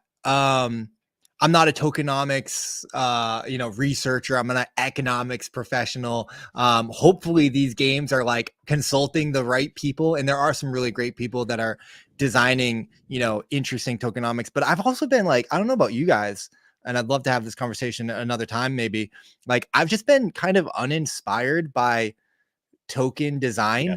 Yes. Of course, dude. Since forever. Like I remember Curve, and Curve was really interesting. Yeah. Curve was compelling, right? Oh, you lock your tokens for 4 years, and you can, vote on different pools to incentivize and like governance, right? Valueless governance token. I was there for the YFI days, right? Yeah. Okay. And so to your point, Alex, like, yeah, I don't know, man. A lot of the design, a lot of the fundamental principles of the math behind these tokens don't really make a lot of sense to me. What I'll say is this. My North Star for crypto gaming, what gets me really excited, the reason why I wanted to go all in on this space and industry, was that I fundamentally believe that there will be a game that is a breakout hit that goes mainstream and brings, you know, hundreds of thousands, millions of people into their game because it's fun, it's exciting, it's new, it's you know, futuristic, and it's powered by blockchain. It's enabled by blockchain. You can do things in the game or with the game that were not possible without blockchain. And that vision is like what excites me. And I just want to be here and be a part of this industry and help play my role to when that game comes out. Like I can be like, yeah, like I tweeted it out yesterday because I was so excited about Off the Grid, and maybe that's the one, maybe it's not, who knows. But I tweeted out like, we were Web3 gamers before the world knew what Web3 gaming was. And like that just excites me, man. So that's what I'm in here for. And maybe at a fundamental first principle standpoint, just to pull on that thread real quick, Alex, is that like, so what does that mean? Blockchain enabled, like you can do something in the game that you can't do in a regular game. And to me, that kind of leans into digital property rights, like digital ownership, like, you know, permissionless, censorship resistant, you know, borderless, 24/7, like the values that I got real excited about, you know, blockchain about. Like we live in an increasingly more digital world. We as sovereign citizens, as gamers, as people, as you know, internet people, should have property rights. We should have we should be able to do what we want to do with our stuff with no interference, no intermediaries, no one can tell us you can't do that. You can do that. That's very, you know, crypto ethos in my mind. And so that applies to everything, and especially applies to gaming, where people fall in love with their items, their characters, their skins. You said it so well earlier, Alex, like you want to be a part of this stuff and their badges of like kind of honor. I think a lot of our gaming NFTs, someone was asking about the My Pet Hooligan NFTs earlier. I think a lot of my like NFTs in my wallet, I'm going to look back at them 10, 15, 20 years from now, the way that I look at my Pokemon binder. Yes. Like 100%. we all have that binder of our Pokemon cards. Yes, just that one we like, binder. Yeah, just one, right. Only one. You know, it like, you're like, wow, I spent so much time like laying out these cards, and I love these cards. I cherish these cards. Like that's how a lot of our NFTs are going to be. And like, you know, I own that. That's mine. It's special. I bought that card. I got that card for Christmas. I saved up my money. I traded this card for that card. I played with these cards. We fundamentally have that right. And, you know, blockchain enables that. And that's going to trickle down to gaming, and gaming is just going to be inevitable for the space. So that would be my answer to that. And I think, you know, we'll figure it out, right? Yeah. That's the natural adoption curve of new technology. A bunch of stuff is going to be tried. A bunch of money is going to be wasted and burned, but then we're going to get the Ubers, the Netflixes, you know, the Facebooks, the Teslas, the Starlinks, the things that like changed the world.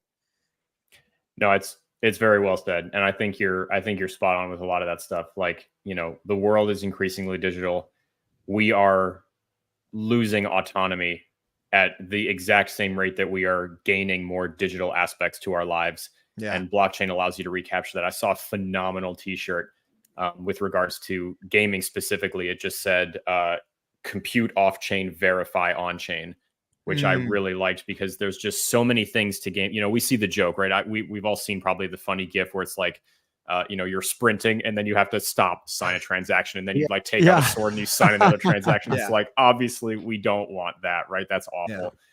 But just the idea that, you know, and this is how I've been, you know, plinking away at Shades of Sin for ages, which is just, I want people to just play a game. And if they don't care about any of the behind the scenes or under the hood stuff, they can sign in, duel, leave. But if you see a thing and you're like, God damn, that's cool, or man, that really means a lot to me, or wow, that's so cool, I wish I could remember that in a better way, I want to give you the tool to like mint that moment. You know, I coined the phrase mintable moment just because I didn't care whether it was a skin or if it was just like a kill streak you just went on, or your first fight against like a pro player that you happen to match against, something like that. It's just like, hey, I want to remember that. I would like to put that on chain.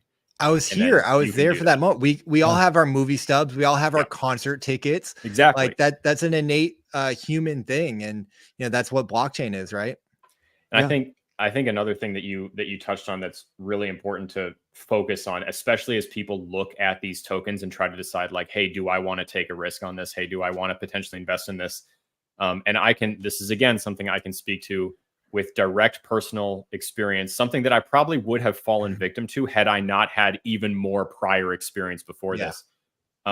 When we were first fundraising for Shades of Sin and we got our first grant, we got in the door. I to be honest, when I go back and look at it, I'm relatively certain that it was intentional and predatory. So I'm not trying to sail them down the river. But the first group that we got our grant from, I specifically told them, I was like, listen, this is how much money it's going to take for me to do this MVP. Either give me the full amount or don't give me anything, because I don't want to waste your money and you don't want to waste my time. Yeah. And they were like, absolutely appreciate the upfrontness, whatever. Here's the first payment. And then strings got attached after that we never discussed beforehand. And that string was, let's kick you over to our exchange partner for the final part of this grant, and we need you to launch a token. And to me, I'm sharing this story because this is probably a sentiment that's shared by a lot of independent game developers who are trying to make it in the Web3 space with a cool ass game idea that they've got. Here I am making no money, staring down the barrel of a gigantic payday. I was looking at a check being sent to me for multiple six figures. And all I had to do was give, I fuck them, MEXC, the listing rights to a token. And I knew they didn't give a shit about whether or not my token succeeded. I knew they had 30 more lined up this week behind me. But had I not already maintained a token ecosystem, had I not already launched, an NFT collection, had I not already maintained holders and run a community and been doing this in Web3 for years, I probably would have taken that deal. And I would probably have a game that no one could see beyond the failed token of right now. Yeah. And God, that sucks, because you really just makes you think, how many times is it not the fault of the studio or the game that the token didn't crush? And the biggest, most glaring example I can think of is Arcade. Because what a dope project. And I'm not sure if you watched the launch of when their TGE token generation event, when they launched their token, but KuCoin was their launch partner. And someone at KuCoin listed officially the wrong contract address when they kicked off, and no one fixed it for 8 hours. And they never recovered. Yeah. It torpedoed that project. And no matter what, because that team, like Mac and I were in the Telegram with the founders, with the CEO and the CEO of that company. We're just like, listen, dude, like you got to get in front of this. This is one of Evan's specialties. We talk about all the time. There's not great crisis response on Web3 teams. They rarely know how to handle a crisis. Yeah. And we were just like, listen, we got to say this now. You got to do this now. And they were like, and they didn't know what to do, and they couldn't get KuCoin support and blah, blah, blah. And God, it just shot them in the foot, and they never really picked it back up, which was a damn shame, because that project was so It was a cool. great platform. Yeah. Just rough. But, No, I love that you shared that. And I respect, that's why I was, Alex, has been great kind of getting to know you more and more. And I respect what you guys do with your platform and the Rise Up show, and your mission and your message in crypto. Cause like, that's what I'm here for. That's what we're trying to put forward. And it's disheartening that we see like so much of this stuff. And that's like, it's frustrating, because it feels like that's what we wanted to get away from in Web 2. Like these centralized intermediaries and counterparties. Predatory, like it's kind of it's wild, and it's disheartening to me that like we're at this point in the space where these centralized exchanges wield so much potential power, and the incentives are not aligned, and it can be very pervasive and predatory. That's like everything that we're trying to get away from. There's a project called Xborg. I want to give them some light real quick. Good one. They're building an incredible esports platform. They have partnerships like Team Liquid and whatnot. They saw all of this. They TGE'd recently, about maybe a month and a half ago, 2 months ago now. And they saw all this stuff happening. Sam Stefanina, one of our other key leaders in the space, wrote a really great thread on the predatory nature of centralized exchanges. And, again, Xborg saw that and they said, hey, screw that. I don't want to be a part of that. I don't want to pay this exchange $50,000, $200,000 to list my token and then all this craziness. We're going to launch on a DEX and like fully 100% unlock for investors. And you guys can do, if you want to dump the token, you can dump it. If you want to come on this journey with us, you can come on the journey because you actually believe in it. And, it's like decentralized and, like real price discovery, right? We're not launching with market makers who are going to, inflate the value and hold up the floor and trick people into thinking that all this stuff is happening. There's that beautiful Sam green candle. So yeah, Sam is one of the absolute, one of my favorite people. He came into the space like a ray of he's so good sunshine. Just really, he hosts a show called Simplified on Mondays and then Gamified on Wednesdays. He asks the hard questions and has the hard conversations that, the space needs. It's like the true kind of holding people accountable, but also like, trying to dissect like what's happening in the space. And he's a master at bringing fantastic people together, like Paul Bettner, who was the creator of Words with Friends, which I do want to talk about Paul. So don't let me forget to come back to him. I'll remind you, Alex. I mean, that's like what keeps me in the space. These incredible game veteran founders, developers, who understand what crypto is trying to do, what crypto offers, and wanted to build something but couldn't until they found blockchain. And that's the reason why they're building. That validates to me like, okay, cool, Paul Bettner, 20 30 plus year gaming veteran, decided to build a crypto game because crypto was the solution that he was looking for the past 5 to 6 years for his game. Like, yep. Yeah, if he sees it, like I see it, There we go. Jeez, took me forever. God, I was watching you scroll. Sam posts a lot of stuff. I was like, dang, man. I did not think how long or how far down his feed I was going to have to get to this. But as Icy mentions, like Sam is not shy about asking tough questions. This is a fantastic interview with Kieran from Illuvium, just about some of the drama and the stuff going on, like you alluded to, Icy, with Illuvium. That would be a good one to touch on, at least briefly here before. Yeah, happy to. As we want. Do you want to hit that one really quick, and then I want to come back to Paul? Sure. Let me say real quick. I'll tie two things in. There's a fantastic YouTuber his name is Jauwn, Jauwn. He gets hundreds of thousands of views. He's hit the YouTube algo. He is a crypto gaming denier, a naysayer. Some would even say a hater. I would not go so far. I think that he puts out very well researched, very fair videos. Yes, he's biased. Sometimes he gets things wrong. But he does a lot of great work, and he actually just published a video on Gala Games 2-3 days ago. So you can go check that out if you want more into the Gala saga. He recently, Jauwn, that is, posted a video kind of tearing Illuvium apart. And I respect his content. I don't always agree with it, but I respect the content because I do think that he, again, has a lot of fair points. Even a lot of people in the Illuvium community, cryptocurrency and NFTs, had to acknowledge, like, yeah, hey, some of the things that he's saying are valid.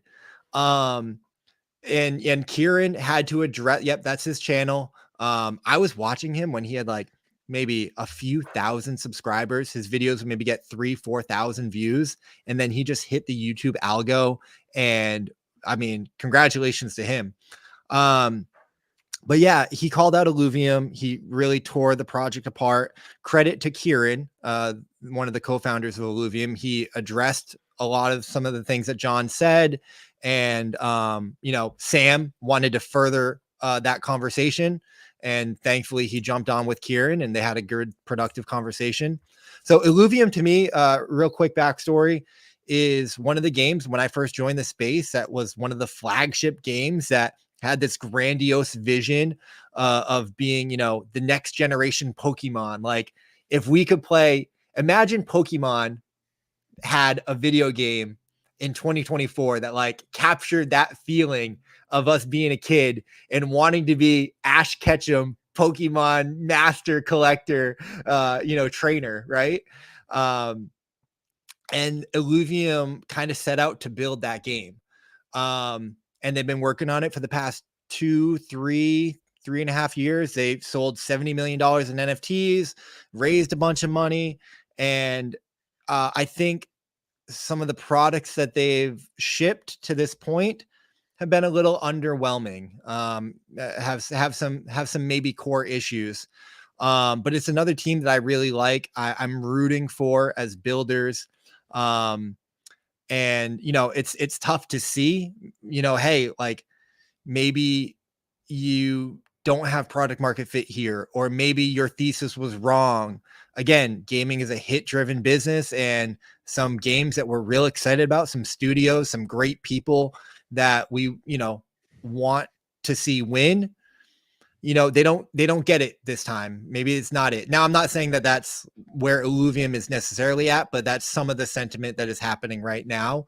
And we'll see if they can make some core changes. They understand. Kieran says it in that interview with Sam. The game's not fun right now. And we think we can make some core changes to make it fun. And that's what they're working on. And, we'll see. Well summarized for sure. Yeah, it's tough. It's like you said, this is a hit driven business, and it really doesn't take much to, I think, land a hit, but it also doesn't take much to miss the mark. Yeah. What's that Mighty Ducks, like 2 inches to the right, 2 inches to the Yeah. Shout out Gordon Bombay. Yeah. Dude, that is one of the I will never probably forget the original commercial for the original launch movie of the Mighty Ducks. Oh, amazing. I never saw the previews. Okay, well, throwback. I'm gonna date myself a little bit here. I had taped on VHS like every episode of Gargoyles and Street Sharks. Yes. And side note, Street Sharks does not get enough credit. But one of my tapes had the Mighty Ducks commercial like right before the episode started, and I got it, and I just used, the Mighty Ducks are back, and I'll never forget that. Just like the old school hockey movie. Yeah. Anyway, good. All those 90s like voiceover like intros, like imagine a world, like yes, in a world. I love those. Honestly, that's how you can date me, but I absolutely love those. One man, like can we bring that back? And I see, fun fact, Evan is actually a trained actor, has done a number of things, has a TV show that he's starring, that he's going to be in, coming out on Peacock. It's this month, right? It's October 18th. You can watch it. It's called Hysteria. It's like a Stranger Things-esque show, paranormal 1980s. And yeah. I'm the co-star in one episode. I play the lead character's boyfriend, but in the past, I'm a hippie on a commune. We talk about God and the devil. We make love, and then I give her acid. It's like what more could you want from a role? So watch out for that. That is a bit. Listen, with your voice, with your face. I'm not surprised one bit. That's amazing. Hopefully, send me the link when it goes. I'll send you the link. We might have a watch party. We're absolutely having a watch party. There is no way we're not. Bro, I'm here. Party. Consider me here, and please invite me. That's amazing. Evan got makeup on his butt for that show. I did. I got a butt wax. I got makeup on my butt. I have lots of stories I could tell you another time. Okay, so wow. So you guys came for the alpha. There you go. There listen. I'm not just a pretty face. Dark. Yeah. It is after dark. So as we get ready to like kind of round this up, land this plane, I want to touch on a few other projects. But I actually wanted to ask you, can I take it back really quick to 2 or 3 things that I think you said you're not a tokenomics guy. I love tokenomics. And I want to be clear, I'm not, an expert. I don't think of myself as having all the answers. And, we pride ourselves on that on this show, that we are all still learning. But from experience in this space, I feel like there are 3 or 4 things that any company could and should do or think about. And then I wanted to give you a recommendation, if you're not hip to them, to think about tokens in this way. I don't think you have to be an econ person to be a tokenomics major. I think economics is a whole field built on propping up the egos of people who want you to think they're smarter than you are. Ding, ding, ding. I want to know, have you heard of Marat Pak is his handle on Twitter? Sometimes it just goes by Pak. Okay. So your homework, Icy, if you want to learn about tokenomics, or you want to understand the medium of blockchain, because especially as you talk about like innovative ways to use tokens to do things that absolutely no one else has ever done with a token before. I find it's helpful to think about tokens as their own medium. The same way that language or a video game or a novel or a film is a medium that you can communicate through in unique ways. The medium has benefits and it has drawbacks. You can use a close-up in film. You can't do that in a novel, but you also can't go on and describe a flower in a film the way you could in a book. The medium of tokens is uniquely qualified to help us communicate and make meaning about ownership, values, not just monetary values, but like aligning our personal values in order to coordinate at scale, specifically on the internet, where memes as like another medium enable us to very quickly spread ideas and make meaning about them together. Tokens will help us to verify what is true in these places about our identity. They give a tangible form, like words, like money, to intangible things that can represent so much more than money. And I think that some of the ways with the technology we have right now that gamers, especially in game companies, should be thinking about this is first and most obviously in ownership of not just items like skins, weapons, but intangible things like achievements. And this could be everything from I won a battle royale to I have played more hours than anybody else this month. Things that would be valuable for gamers to reflect on, like in their portfolio of Pokemon cards, but also which could be valuable for games to know. Because, I mean, think about all the KOLs out there. It would be valuable in a sea of, mustachioed gaming influencers to be able to prove to a company that doesn't know you yet that you are the person who plays their game the most, or who plays their competitor's game the most, and make it verifiable, put it on chain. Qualified to offer a leading opinion on the matter, if you will. Yeah, 100%. And then the other thing I would use tokens for to verify in that instance is if you could take tokens are cheap. They don't physically exist, and they really don't cost anything to proliferate. So it baffles me that all these games are trying to do like one token. You should have many different non-fungible tokens. You should have many different fungible tokens.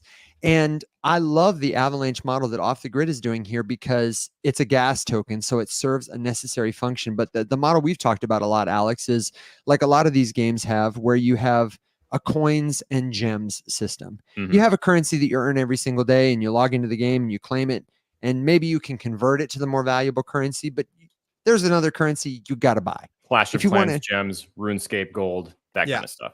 Exactly. And it is easy for anything to become a token. Some of these tokens can be hyperinflationary. You've got a bajillion of them. Some of them can be hyper deflationary. You have to spend them quickly or they go away. Maybe if you were the best player today, you get a lot of these hyper deflationary tokens that are worth nothing tomorrow. There are so many possibilities that game companies and gamers need to stop thinking about it as just money in order to be the game companies that attract the most attention and create the most value. And the last thing I'll say about it, another good technology to stop the problem Alex mentions of I'm running through this game and I got to stop to sign a transaction is roll-ups. How great would it be if off-chain, I'm computing that, you've earned this achievement, you've earned this achievement, you've earned this. I'm preparing all these transactions. And then when you prepare to log off or next time you log on, you sign one transaction that you get to approve that batches all your stuff one time, not in the middle of gameplay, but at the end. Like these are all, the tech exists for all this stuff right now. And any game company could innovate this to become, I think, if they had a great game, the top contender in blockchain games in terms of experience that is not just a speculative token that would add value for users. I think everyone's going to be doing stuff like that. But definitely check out Pack, because He's good. thinking about tokens Good as a stuff. medium, Pack has a lot to teach gamers. I love that. I love that. You know, it leans into a little bit, Evan, of like the tokenization of everything, right? Yeah. And like Everything, literally everything. yeah, and it that maps onto my vision, or my you know, my thought for how reality is gonna play out. Like, you know, we used to talk about the Internet of Things, IOI, right? Internet IoT.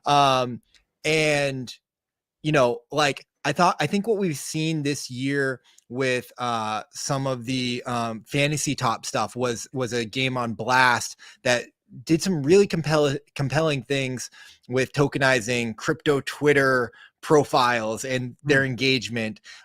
Maybe a better reference is like Friend Tech, right? Socialfy. I never got into the Socialfy stuff. I didn't generally like it at first because I'm like, as a US citizen, I'm like, this seems like a security guy. Like it seems like it's, you know, wrought with problems and going to be an issue. Yeah.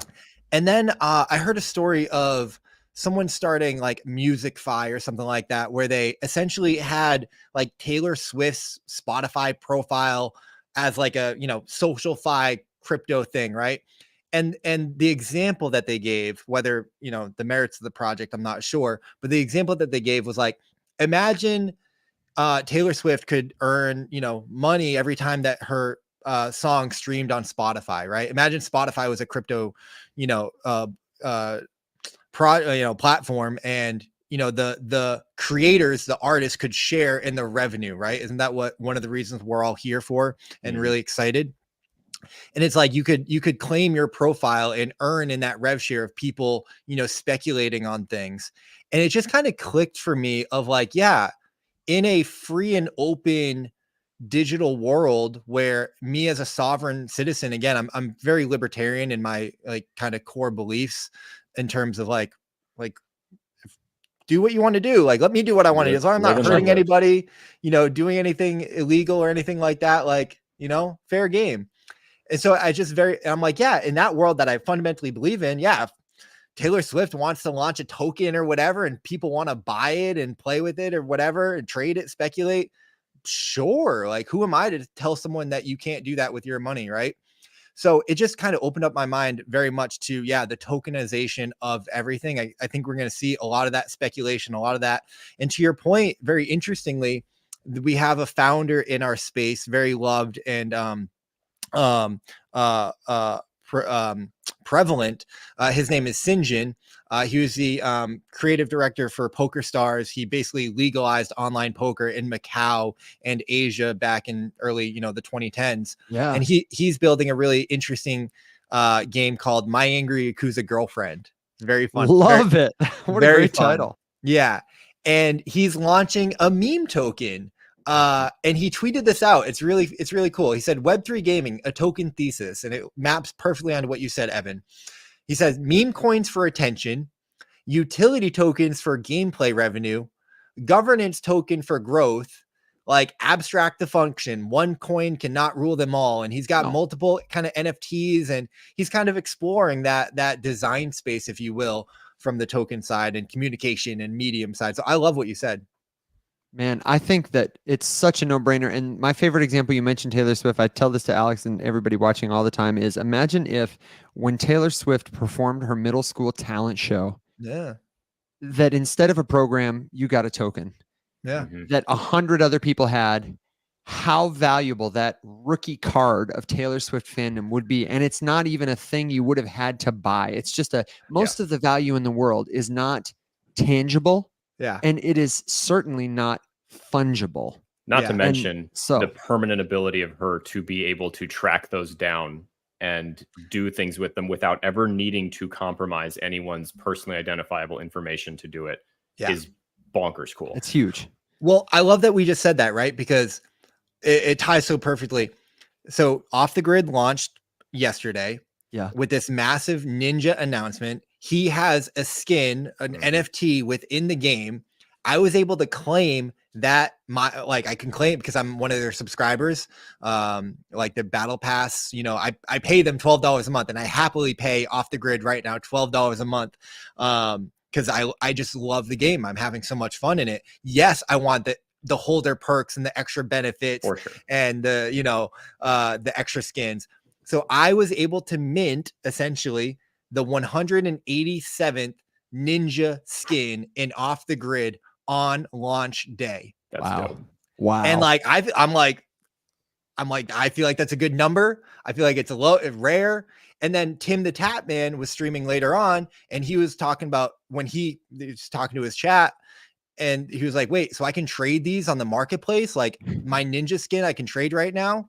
And I'm like, Tim, please list it. I will buy your ninja skin. Yeah, because you can prove it was his first. The Yes. provenance of Tim the Tap Man owning it. I bought his for I'll give you $100 for it right now. $200. Yeah. Yeah. Name your price. For sure. You know, and that's like, again, and to your point, what you said, Evan, imagine you owned you know, the RuneScape sword, or one of the Ocarina of Time, you know, emblems from Legend of Zelda, right? Or maybe, you know, I don't know, Steve Jobs, Or even a copy of played somebody it. else's game. Yeah. Or imagine, like, you know, we see this all the time in sports, right? Like Michael Jordan drank out of this cup, or his pair of shoes that he wore in the championship game or something like that. Like, you think people aren't going to value, you know, pick your favorite gamer, you know, I'll go back to Ninja, right? If you know, when he won the Fortnite championships, right? You think people wouldn't want, you know, the sword or the AR that he used to win the Fortnite World Championship? Like, if and especially for ephemera, when we crack that problem of like linking physical things with a digital token, if you had, I don't know, if you were a museum, 100,000 years from now, you're going to have a problem preserving the pajamas of a prisoner in the Holocaust. Right. But if you can link a token to a thing that is ephemeral, then it is essentially the same as saying, you know, it's a representation, it's a symbol. Yeah. This is the thing that represents the other thing, and one day this thing will pass away, but we will always have this. Yeah, it will be forever. Yeah. Huge. Yeah, it gets really exciting. So yeah, sorry for the token. We went off board, but I got excited about the gaming side. But yeah, no, I think you're onto something. I mean, it could be really interesting, and that's what's exciting about this whole space. Why we're probably all here, right? The design space that we get to play around with and explore and build new primitives, right?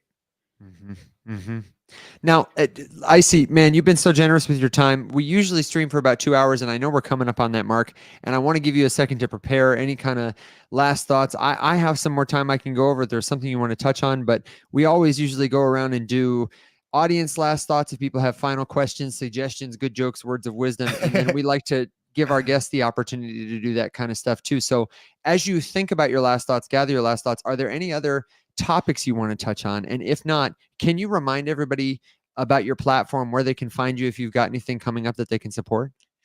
Yeah, no, I think we've covered so much of it. So I really enjoyed the conversation. Again, I love the platform that you guys have. It was an honor to come on. So thank you for having me. My name is Icy Gaming, Icy with 3 Ys _ gaming. You can follow me on Twitter if you're interested in what we're doing on the gaming side. Thankfully, Alex is helping me build up my Web3 Gamer TikTok. So give me a follow on there, and we're going to get up to, I think it's 1,000 followers. You can come on video and start live streaming. Now, we did lose you on the TikTok stream. So if you come back through so people can see you just at the very end. And they what can happened? follow your profile. I don't know. I think I sent you an invite. It booted you down. I'm so sorry. Double check.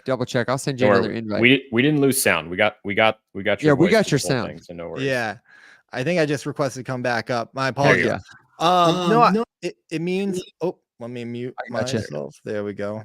Those are the rules there. Yeah, I'm trying to do a daily series, the quick hits today in crypto gaming, where I share, you know, the top 7 to 8 stories that have happened, you know, quick digestible 2-minute videos.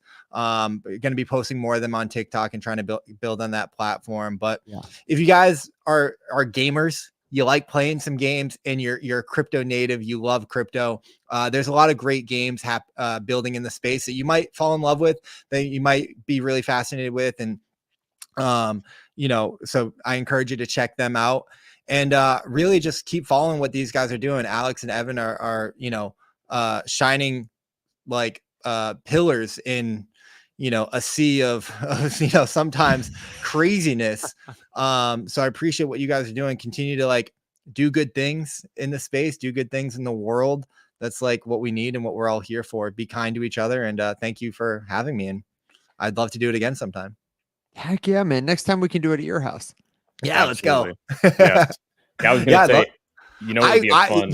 I would much rather be the one asking you guys questions for 2 hours and like soaking up your DeFi knowledge and what's happening. Like that would be amazing. I don't know, Nope. man. You'd be disappointed. We don't like 99% of pretty much everything. Yeah, I want to hear the dirt, man. Or we can just talk about, getting your butt waxed and We've got some putting stories, makeup yeah. on your butt, We can talk about that too. I have two final thoughts. One Okay. of them is a question for Icy, just as on our way out the door here. But really quick. So Evan's heard me talk about this. You guys have heard me show this kind of stuff. I love CoinGecko. This show is not sponsored by them yet, but it totally should be. There's a feature where you can separate by category, right? So you can use that to like find projects and stuff.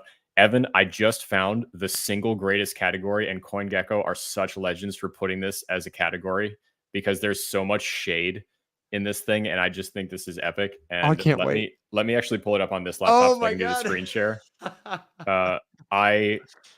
I giggled real hard when I saw this. Categories. It's like remarkably high up on the list too. And for Okay. anybody who wants to play along, we're talking about CoinGecko.com. If you don't know it, Yeah, you need I'm to on the know it and edge add of it to my your seat crypto right toolkit. now. Here you go. Here you go. Okay, I hang on. I'm usually going to get check out the screen share. GameFi category, but what do we got over here? Top alleged. alleged SEC securities. Oh no! Sorted by CoinGecko. What? What Read is on some of this these for me, list? Alex, for my old Yeah. eyes. BNB We've is got- number 1 by market cap.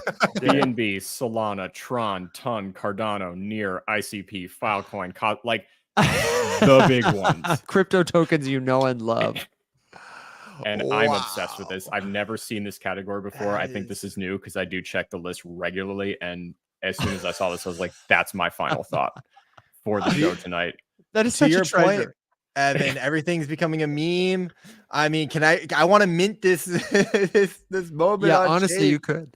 Yeah, no, I would mint this for sure. Notably absent are the big memes. No Pepe, no Shib, no Doge. Yep. Apparently, they're not a security. You don't have to worry about that, folks. Wow. Gary's not figure. coming for your Pepe. But man. no, my final thought. Just I first of all, Icy, thank you so much for making the time to come and Thank hang out with us for all of this time tonight. This is awesome for a bunch of different reasons, but selfishly, I love having people smarter than me on the show, getting to talk about stuff that like I'm not qualified to do deep dives on. So getting your expertise and your insights like into the space of the industry that you are in all day, every day is awesome. And I know when we talked yesterday, one of the things you pointed out was like, the space is finally starting to outpace me a little bit. I'm spread pretty thin, trying to cover all the stuff all at once. You might have used to be able to just be a Web3 gaming content creator, but now like you're going to have to start picking and choosing and being a little bit more choosy. So, but in the space, like as far as it goes, Wolves DAO, you and Sam are just kind of the highlights for me. I really don't even try to follow too many other people unless I get recommended them through Wolves or I meet them on a Sam space. One of the people though that I just adore, and I've been fortunate enough to get to know through you guys, so huge shout out, is Paul Bettner and Katie Bettner. Yeah. And for those who don't know, Paul Bettner, even if you don't know his name, you've probably played his games. He made Words with Friends. He made Civilization. I'm sorry. Age of Empires. Age of Empires. I always mix up Civilization and Age of Empires. Sorry, Paul. And the mobile game for Age of Empires, I just got the alert like 2 days ago that it's like ready and I can go download it, which is very exciting. And they have a Web3 game coming out that we didn't cover tonight, but absolutely. Let me pop it up on the screen here. It's called Wildcard. Yes. I talked a little bit about it after Sam's charity stream because he played some Wildcard on the stream, and It looks epic, and they actually do have a TikTok account as well that I believe Katie is running. What do you know about that? And dude, quick shout out to Katie for this TikTok. It's criminally underrated. It's so good. The Wildcard TikTok account. Well, we're gonna have to get them on the show. I know you're working on it. I did. Yeah, I texted Katie the other day and I just said, listen, I would kill to get you on the show to talk about this, especially because you guys have a TikTok, and it's hilarious. What is their TikTok handle real quick? But Icy, I was wondering, just on our way out the door, if you could just give a brief little synopsis and overview for anyone curious about what Wildcard is and why it's so special. Yeah, so you hit on some of the points, right? Paul Bettner is an industry veteran when it comes to game development, notably on the cutting edge of a lot of industries. So he was early to PC gaming in the 90s, having helped create Age of Empires, right? He was mobile first with Words with Friends. He talks about it being lucky in his career. Most people aren't lucky enough to do it once. He's kind of done it 2, arguably 3 times. He's someone who lives on the bleeding edge of game development and sees where the puck is going, and wants to explore those spaces. And he's the best kind of founder that like leader that we all fall in love with, where they're not only just brilliant and thoughtful, articulate, and inspiring, but they're giddy. Like he's like a kid when he talks about games and gaming.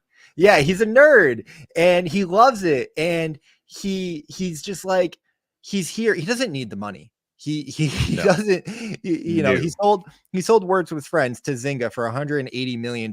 Him and his family are set, right? But he's a serial entrepreneur, a serial founder, a serial builder. What would he be doing if he wasn't, pushing himself and trying to impact more lives?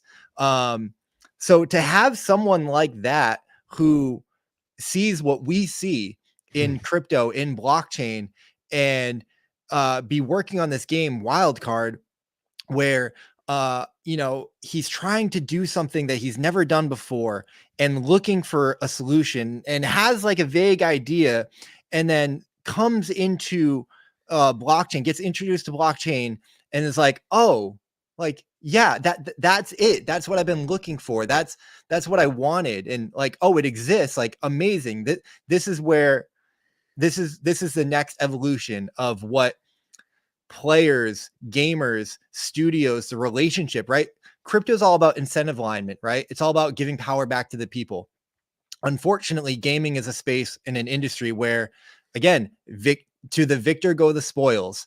And Paul has this beautiful story about a game that he was working on, and it was a very indie game, a few thousand players. And one weekend, a Twitch streamer found the game and just did a let's play and streamed to, I don't know, maybe a few thousand people. And had a lot of fun, really liked the game. And Paul Bettner and the studio, they made $400,000 that weekend. And he was just like, what? Like, this is crazy. Like, like, what happened in our game? Like, what Right. And he finds this Twitch streamer, and then he's like, oh, wow, this is amazing. Like, thank you so much. This was incredible. He reaches out to him and he's like, hey man, that was incredible. Thank you so much. How was that for you? And the guy's like, oh yeah, it was a good weekend. Like, I made a few $100s. And Paul was just like, wait, what? Like, okay, something is broken. There's no way that I should make $400,000 from you and your community, and you only make a few hundred.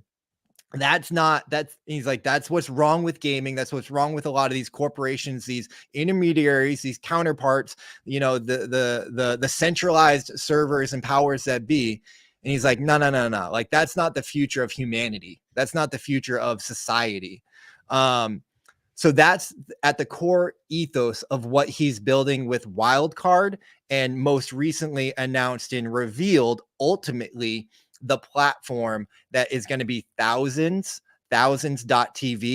It's essentially going to rival a bit of Discord and what we do on Discord, and a bit of Twitch, a little bit. It's not going to be a Twitch competitor, but there are aspects of streaming and Discord stages and events where, hey, we're all watching this show. I see you guys gifting, gifts in the TikTok chat, which is super cool. #1 gifter badge. I love that, right?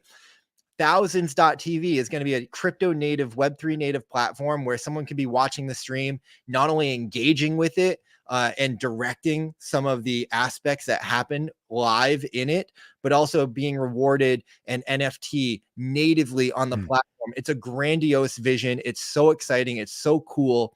But he understands that you can't just build a platform and expect people to come and love it and use it. From his gaming experience, he understands that you need a breakout title, a breakout game, a game that people fall in love with, that they come to the platform to watch and to use and to play and to interact with. This is what Fortnite did with Epic Games. Fortnite was a breakout game that they built Epic Games, which is now the number two, game launcher platform in the world, second to only Steam, right? This is what Counter-Strike, did with Valve, these breakout games that lead to then the platforms that then serve all the other games and whatnot. So he's building these two, what he feels is fundamentally game-changing, paradigm-shifting products, a game and the platform. And that's what he's doing. That's his vision. It's very exciting. It's intoxicating. We love him. He's a founder that is in the trenches, connecting with the community, building the tools that people want to use. And it's very, very exciting. It's inspiring. And I'm lucky to be, this is what people like that and things like this, all these stories that are in the space that we're onto something. I'm going to sacrifice my career, my life, everything else to work in this space, to be building this here. Yeah, it's an exciting time to be alive and to be active, that's for sure. Yeah, no, that was a great wrap up. I'm super excited for all of the stuff that they've got going on. They just had a live stream. Was it 2 days ago, maybe 3 days ago? It was very recently, where they talked about Thousands. They talked about stuff coming to Wildcard. Him and Katie were on, talked about a whole bunch of different stuff. You can just see it in Paul when he talks about it. And I will never get tired of listening to Katie talk because I'm such a big fan of hers. The Evan, for reference, just in case, because we've talked about this a lot too. Katie is the person who I think has some of the better insights into the minds of politicians as they talk about Web3 as an industry. She's someone who's really tapped in to all that stuff, never really talks about it very, very much. But if you get her privately, she's just a treasure trove of really good takes on, the bipartisanness of that industry. Shout out to a future guest we have coming up at the end of this month. Dennis Porter is going to be on the show, who is the #1 name in bipartisan crypto legislation adoption, has gotten multiple bills passed in multiple states. Katie's up there. If Katie wanted to, I think she could be running the show. But no, the one reason that I wanted to bring up, and this will be my final thought. Famous last words. It's your show, man. Just one more game, one more game. I know, just one more game. No, but hey, that's what we're here for. But no, the thing that jumped out at me about Wildcard immediately, and I will here's a real prediction for me about the future of gaming in Web3 with Wildcard. If I've seen any games come out in Web3 that have the potential to be a global esports leader in the Web3 space, Wildcard is that game. If you follow, if you watch like I do esports, that is a fucking industry and a half. I mean, that's growing. That's a multi-centi billion-dollar a year industry. I mean, they literally sell out and pack stadiums for the Clash Royale World Cup. Icy, you know better than me. There are huge teams, leagues. They have property all over the world. They fly these gamers all over the place. They sell out arenas. Esports is a real thing. You're out of your mind if you don't think competitive gaming is a big deal. And I think that Wildcard is one of those that I look at. I'm like, this has massive esports potential. And that's why I'm so jazzed on it. Yeah, no, completely agree. So well said. It's a super fun game. It's going to be coming. It's not like publicly available. Yeah. They host like kind of private play tests. But we got to play in Token Singapore, their latest build, and some of the changes that they've brought to the game. So well done. The IP, the characters are so fun. The game is electric. So I'm really excited, and they'll be making more noise very in the near future. For sure. So on that note, as we wrap up, Icy, I cannot wait to get you back at some point. One of the things we didn't get to cover today that I think would be a great topic for another show is your take and your impression following Token 2049 this year, following Solana Breakpoint this year, especially as we get outside of the gaming niche a little bit, because there's obviously just so much shit happening in Web3. We've alluded to some of it, hardware devices. We've got more tokens than anyone could possibly know what to do with, than anyone on earth could ever need. And Icy, I know you've been traveling all over the place. I know Sam said he's going to Argentina. Do you have any upcoming travel for anything at the rest of the year? Or yeah, I politely declined Argentina because I was so tired from I feel you. I didn't get into the space to travel. I'm very fortunate to be able to travel. Yeah, well, look at you. Yeah. No, I know. It's like it's crazy. I just want to stay home and play games and make videos, guys. Well, you went and became a thought leader, and now look at you. I didn't know gamers left their houses. It's crazy. So I will be going. I'm not going to Argentina, but that's the Avalanche Summit. Shout out to Avalanche. They're hosting their summit down there. Hell yeah. Touching, again, different demographics and very vibrant communities. They're doing, I mean, just when you look at people that are leading and doing like inspiring things, Avalanche is crushing. But I will be going to another conference called YGG Summit. YGG is a guild out of the Philippines, kind of grew with Axie Infinity, Ronin. And there's such a diehard community over there. They're really, in many ways, the heart of Web3 gaming. It'll be my first time in the Philippines. This is happening November 18th to the 23rd. Just incredible crypto communities building over there. So I'm very excited to go to that. Not looking forward to the travel, the flights and all that, but it's not so bad. So things could be worse. It could be worse. That is very true. Well, Evan, thank you so much for hosting tonight. I know usually Will is our host for the After Dark episode, but he's finishing up a little bit of his time. If you have not, left him your thoughts, he's going through a bit of a rough time right now. He's still making content. Still making content. He should be back in full swing coming up soon, and then we'll be back to normal. Yeah. But Icy, thank you so much for taking extra time as we went over a little bit to hang out with us tonight. You are welcome back absolutely at any point. We will be back first thing tomorrow morning for the last weekly episode of the Rise Up Morning, right? Tomorrow's Thursday, right? Yes. That's right. Morning somewhere, baby. Joined by the single most epic username I've ever heard, Queen Wartooth, the builder and founder of Dragons Academy. Really cool Web3 educational platform. Icy, you'll get a kick out of this. It's basically a marriage of Neopets and Prodigy. Okay. Which is dope. Yeah. Talk about cool uses for tokens. She's kind of trying to turn the idea of an evolvable NFT into your digital resume for Web3 education and sort of a certificate of learning that's tokenized and trackable and immutable. So she'll be here with us tomorrow morning. Go over the whole thing if you have questions about that. She's great. Brand new to the whole social media thing. Has not streamed, has not pitched, but she's going to kill it. I'm very excited. I'm really excited to get to put the wheels down and try to get 100%. under the hood on this thing. She comes very highly recommended. I was introduced to her through a new friend of mine that I also met at Consensus. So very excited for that. But Icy, there's a bunch of stuff we didn't get to, which means that we obviously have to have you back. So, dude, when you are, open invitation, we'll work something out. But just thank you again so much for making all the time. We really appreciate it. And Alex, let us know how we can support you, man. Yeah, no, thank you guys so much. This was incredible. To come on your platform was more than enough. And yeah, real excited about what the possibilities on TikTok. Alex, you've been such an incredible person, kind of dipping your toe into the gaming space when you do come on Simplified and Gamified. You're just absolutely brilliant. And it's no wonder why you're hanging out with Evan and Will, exploring the space on the frontier, creating incredible content. So thank you guys so much for having me. Shout out to everybody that hung out in the audience and was chatting. It means a lot. I was reading the comments. If I was looking down, it's because I'm looking at the comments, and you guys are awesome all the time. If anyone wants to play Off the Grid, I'm loading up into Off the Grid. Let me know. We can, add friends on Epic and run some lobbies. That goes to you, Evan, Alex, anytime, man.